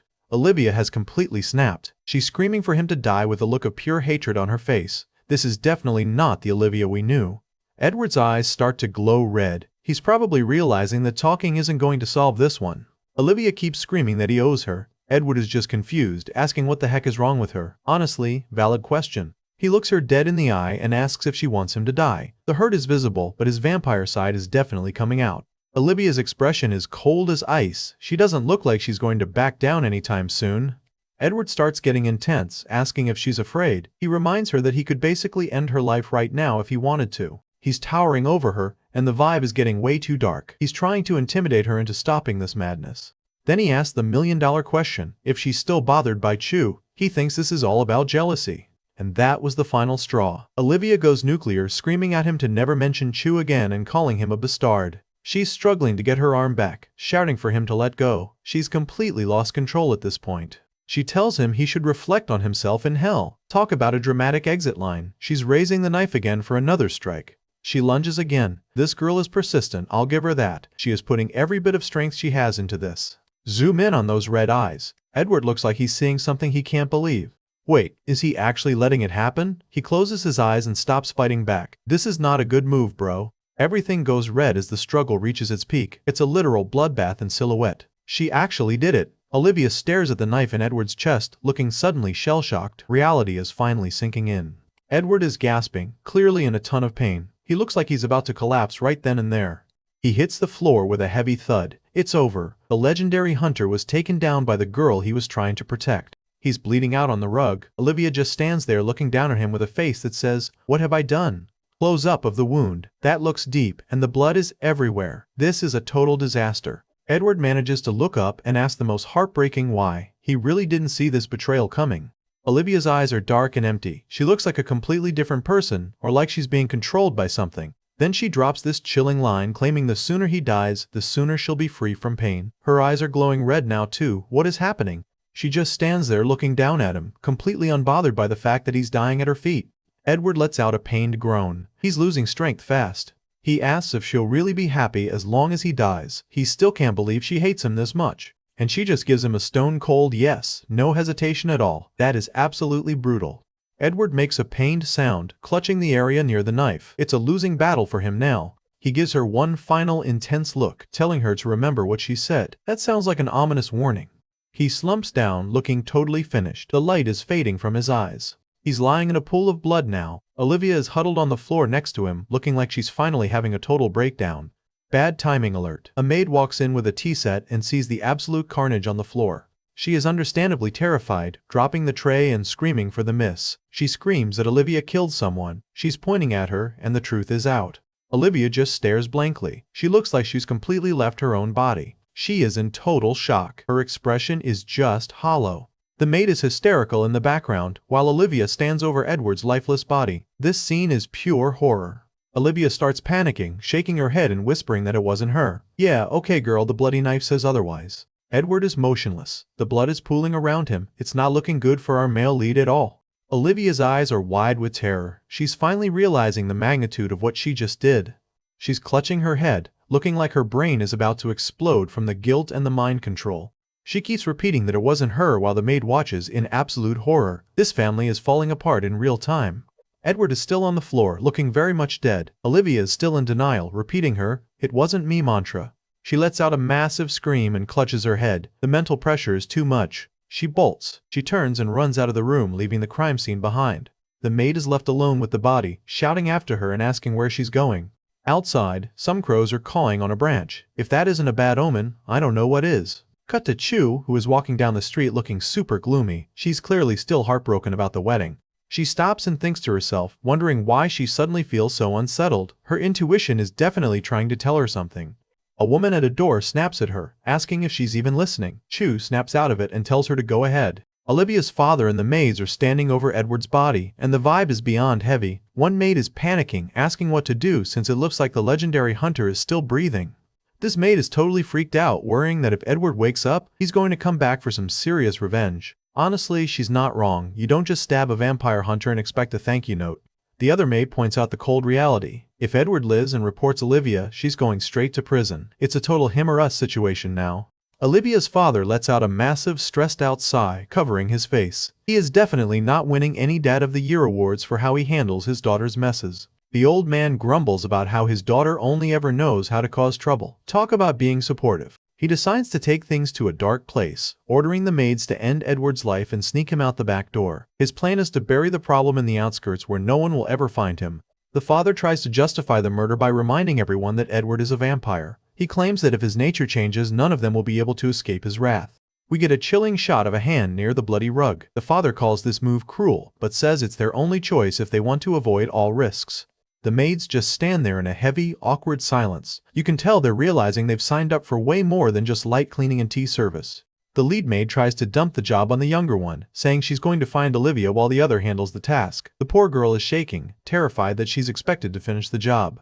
The father is totally checking out of the situation, telling the maid it's settled while he goes to find a carriage. The maid is begging him to stop, saying she really can't do this. Close up on the terrified maid's face as she realizes she's been left with the dirtiest job imaginable. Her conscience is clearly losing a battle against her fear of her master.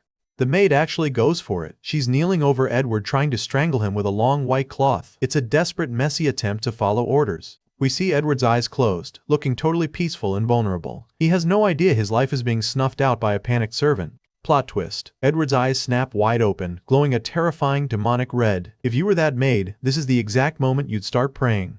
We get a brief, ghostly vision of Olivia looking cold and determined. It's like Edward is seeing the betrayal all over again as he fights for his life. Edward isn't going down without a fight. He grabs the cloth around his neck, his knuckles white as he tries to break the maid's grip. Blood is splattered all over the rug as the struggle continues. This cleaning job just got a lot bloodier. Another quick flash of that intense, dark gaze from Olivia. Edward is struggling to process the fact that the girl he protected is the one who put him in this position. Close-up of Edward's glowing red eye as his vampire instincts take over. He is absolutely fuming, and you just know someone's going to pay for this. Edward is gritting his teeth, his face twisted in a pained snarl as he fights to breathe. He's putting every ounce of his remaining strength into stopping the strangulation. The maid is absolutely losing it, her eyes wide with shock as she realizes her corpse has come back to life. She is definitely regretting her career choices right now. Edward sits up, still gasping for air, looking like a total nightmare in the dim light. He's wounded, bleeding, and very, very angry. The maid is stumbling back in pure terror, screaming that he's alive. This is the part where everyone in the house starts running for the hills. Edward glares at the trembling woman, his face covered in sweat and blood. He looks like he's about to end her, but he's clearly more focused on the big picture.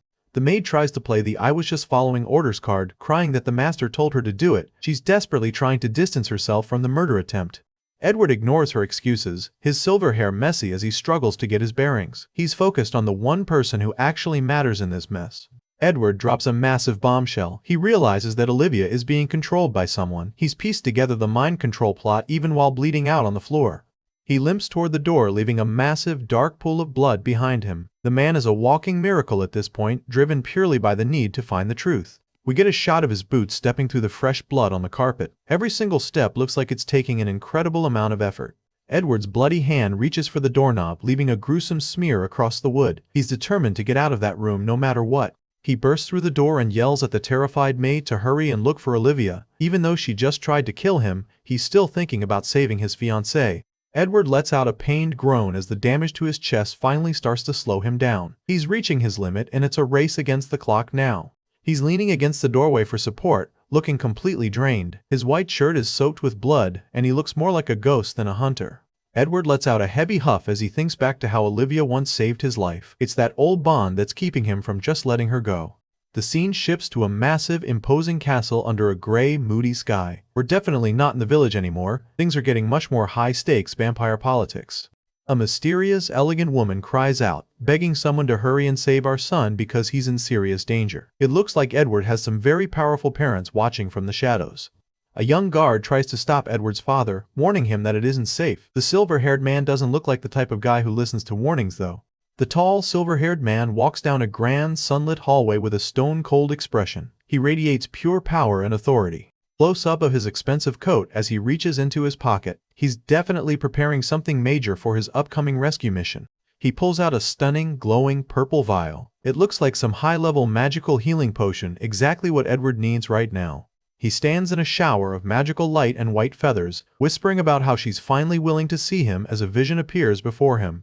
A beautiful woman with long flowing hair and glowing eyes appears in a burst of light. She warns him that someone is trying to kill their son in that small town and tells him to hurry. Edward's father looks incredibly serious as he hears the news. The family reunion is officially on, and it's probably going to be a bloodbath for anyone in his way. Back in the real world, Chuye is walking alone through a quiet forest path. She looks like she's trying to put as much distance between herself and the drama as possible. She carries a heavy wooden bucket, looking like she's already found some labor work. She's really committed to the independent life, even if it's exhausting. A woman tells her that she can do miscellaneous labor, but the pay is super low. She asks Chuye if she's actually okay with that. Chuye lets out a long, tired sigh. She's finally hitting that wall where the reality of her situation is becoming a bit too much to handle. Close up on Chuye's stunning blue eyes as she thinks to herself that she suddenly misses the past. Poor girl is really feeling the homesickness now. She stares out at the tall grass by the river, lost in a memory of a world where her biggest problem was just finishing her homework on time. She makes a hilarious list of things she'll do if she ever gets back: turn in homework, stop cheating, and stop teasing the boys. It's the classic "if I survive this, I'll be a better person" move. Chuye is kneeling by the water, looking completely defeated. The maid life is clearly not what she signed up for when she fell through that painting. The poor girl starts sobbing into her hands, letting out a series of heart-wrenching wails and sobs. She's reached her breaking point. Suddenly, her eyes go wide with shock as she spots something in the distance. Talk about a wait, what, moment.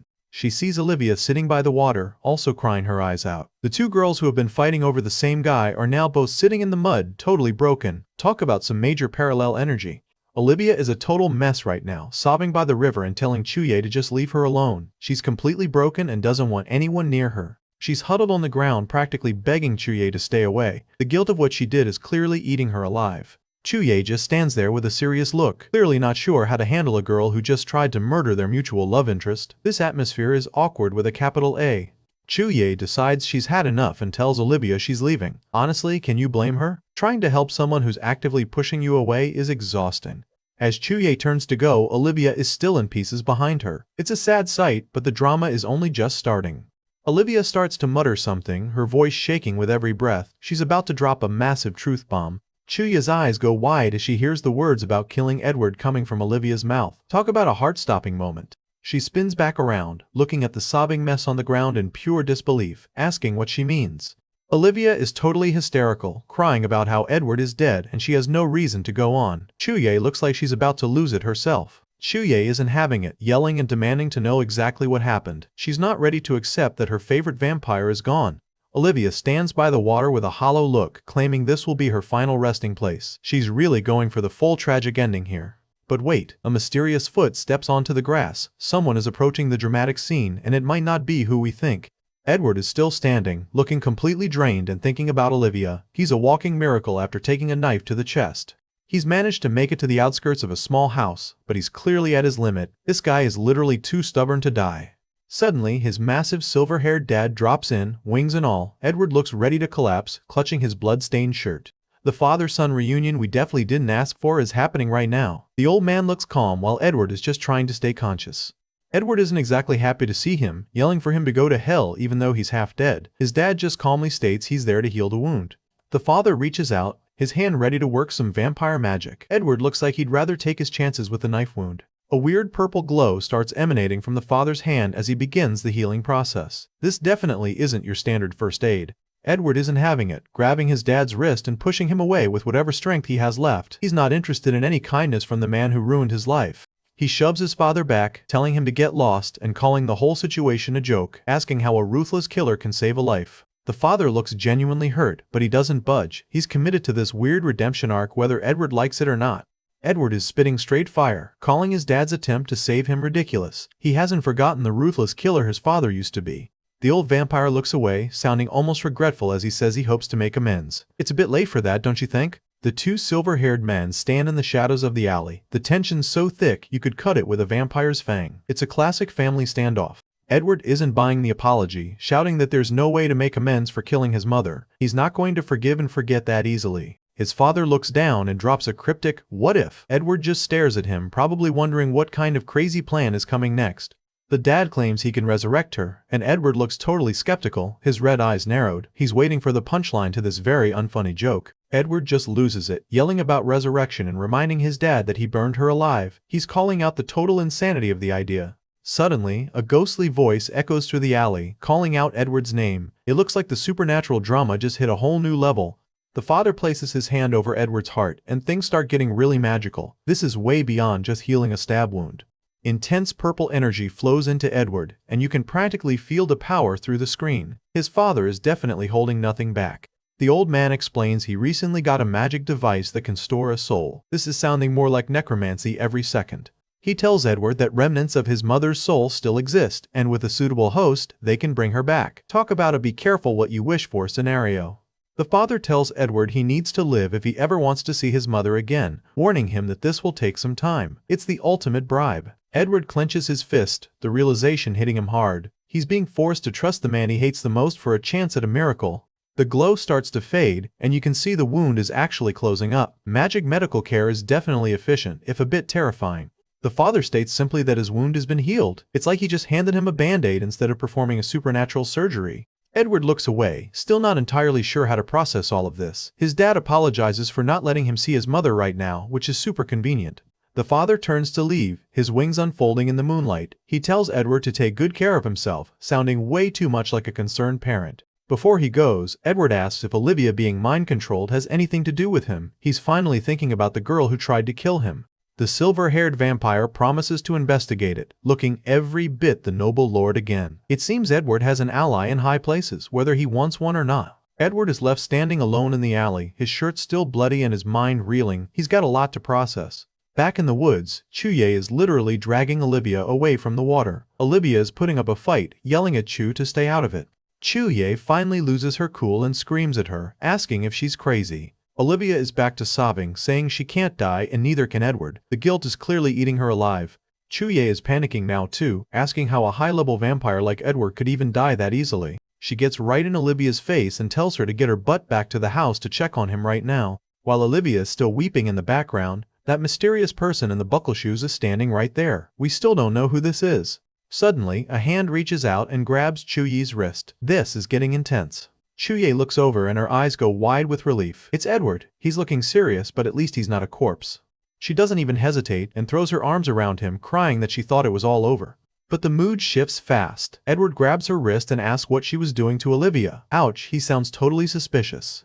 He's giving her this piercing red-eyed stare. He definitely thinks something shady is going on here. Chuye is totally laying into Edward, grabbing his hands and calling him a complete idiot for getting himself hurt. Our guy looks totally blindsided by the sudden lecture, probably still processing the fact that he's currently alive. She's really letting him have it now, screaming that she was just trying to save Olivia while his poor fiancé was basically ready to end it all because of him. Chuye is hitting him with the hard truth, and you can see the absolute frustration written all over her face. The tension finally snaps as Chuye rips her hands away from his, shouting for him to let go. It's a literal and emotional break as she's just done with the drama for a second. Chuye stands there looking super serious, facing off against Edward while Olivia lingers in the background like a ghost. Suddenly, someone calls out Edward's name, shattering the awkward silence between our two main leads.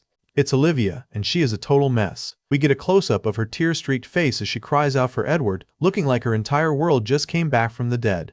Olivia doesn't waste a second, throwing herself onto Edward and sobbing that she thought she'd never see him again. Chuye is stuck playing the third wheel in the background, looking like she wants to be anywhere else but right here. Olivia is clinging to him for dear life, crying that everything was her fault. Edward just stands there, looking totally stoic but definitely feeling the weight of the situation as he stares off into space. Chuye looks away, her expression totally hollow as she offers a quiet, heartbreaking apology. She's clearly feeling the sting of the reunion and is ready to bow out. Olivia is still deep in her feelings, whispering that she didn't mean to do it while Edward promises he knows. He's looking right at Chuye while he says it though, and the silent tension is absolutely through the roof. Edward cuts straight to the point, demanding to know who's controlling Olivia. Chuye is stuck right in the middle of the awkward sandwich, looking completely drained as the mystery finally starts to unravel. Olivia looks absolutely terrified, her face pale as she manages to choke out that it is someone. Something tells me the answer isn't going to be pretty. We get a zoom in on Olivia's eyes, and they are wide with pure, unadulterated terror. Whatever she's afraid of, it's clearly big enough to keep her jaw locked tight. Flashback time. We see a sinister purple-haired lady with a crazy high collar looming over Olivia, threatening to let her die unless she kills Edward. Talk about a classic villain move. The purple-haired woman isn't done, mocking Olivia and saying she'd love to see Edward take on the entire vampire clan alone because he'd just die a pathetic death. Olivia is just a trembling mess in the background. Back to reality, Olivia is covering her mouth, terrified that if she tells Edward the truth, he'll just run off to get revenge and get himself killed. She begs them to just accept her and stop asking questions. We get a shot of someone's legs as they start walking away through the grass. The vibe is getting super moody and heavy. Chuye tries one more time, asking if someone threatened her, but Olivia just looks away and begs her to stop asking. It's a total wall of silence that's driving everyone crazy. Chuye starts to walk off, her frustration bubbling over. She's thinking about how they can't just leave it while the mystery just hangs there in the air. Chuye is officially bailing, heading off into the woods while Edward and Olivia are left standing there. The distance between them is a mile wide right now. Edward watches her go, calling out her name quietly. Olivia is just standing there looking down, probably feeling like she just ruined everything. Edward is seen from behind as he calls out a final thanks to Chuye for stopping him from doing something crazy. He's actually acknowledging that she kept him from the edge. We get a close-up of Edward's face, looking incredibly intense and grateful. He repeats his thanks, showing just how much impact Chuye's intervention really had on him. Olivia watches the two of them with a look of pure regret. She's internally apologizing for her nasty tone earlier, finally realizing she messed up. Olivia thinks to herself about how lucky it was that Chuye was there, otherwise she never would have seen Edward again. She's finally giving Chuye some credit for saving the day. Chuye stops and turns around, asking Edward why on earth he's following her. Edward looks totally sheepish, with his hand on his chest and a very awkward expression. Edward clears his throat with a massive cough, looking like he's about to die of embarrassment. He's blushing slightly and avoiding eye contact like a pro. Edward mumbles a tiny little apology into his hand, being as quiet as humanly possible. Chuye is having none of it, and yells back that she can't hear him. Chuye leans in even closer, yelling that she can't hear him at the top of her lungs. Edward looks like he wants the ground to swallow him whole right about now. In a hilarious chibi shot, Chuye is demanding he say it again while Edward looks like a kicked puppy. The cool vampire persona has officially left the building. Edward finally snaps and blushes like a tomato, shouting an apology for the whole world to hear. He looks absolutely mortified, but hey, he did it. Chibi Edward is now covering his face in shame, completely broken by the apology. It's a rare look for our moody hunter. Chuye can't help herself and starts giggling into her hand. Seeing him this flustered is clearly the highlight of her day. She fully loses it, laughing right in his face. Edward is back to being annoyed, shouting a defensive reply while she cracks up. Chuye gives him a playful wink and tells him to hold back. She's totally teasing him now, and the mood has finally lightened up a bit. But then we see a shot of Edward's shirt, where the blood from his stab wound is soaking through. It's a quick reminder that he's still in pretty bad shape. Chuye's face goes totally somber as she touches her own heart. She's feeling a literal heartache seeing how much he's actually suffering. Chuye gets serious and tells him to hurry home and treat that wound. She's done with the games for now and is actually worried about him. She tells him she'll forgive him since he's injured, and Edward looks totally stunned by the sudden mercy. It's like he can't believe he's off the hook. Edward looks up hopefully, asking if she's not angry anymore. He's basically a relieved schoolboy at this point. Chuye points out that she is now his white savior, so shouldn't he return the favor? She's definitely setting herself up for a future IOU. We get a shot of Olivia watching them from a distance, looking totally sad and left out. She's the wife in the equation, but she feels like a ghost in her own life. Edward is deep in thought, scratching his chin as he says to go ahead. He's definitely considering whatever favor she's about to ask for. Like and subscribe for more interesting stories. Comment below if you enjoy. Thanks for watching.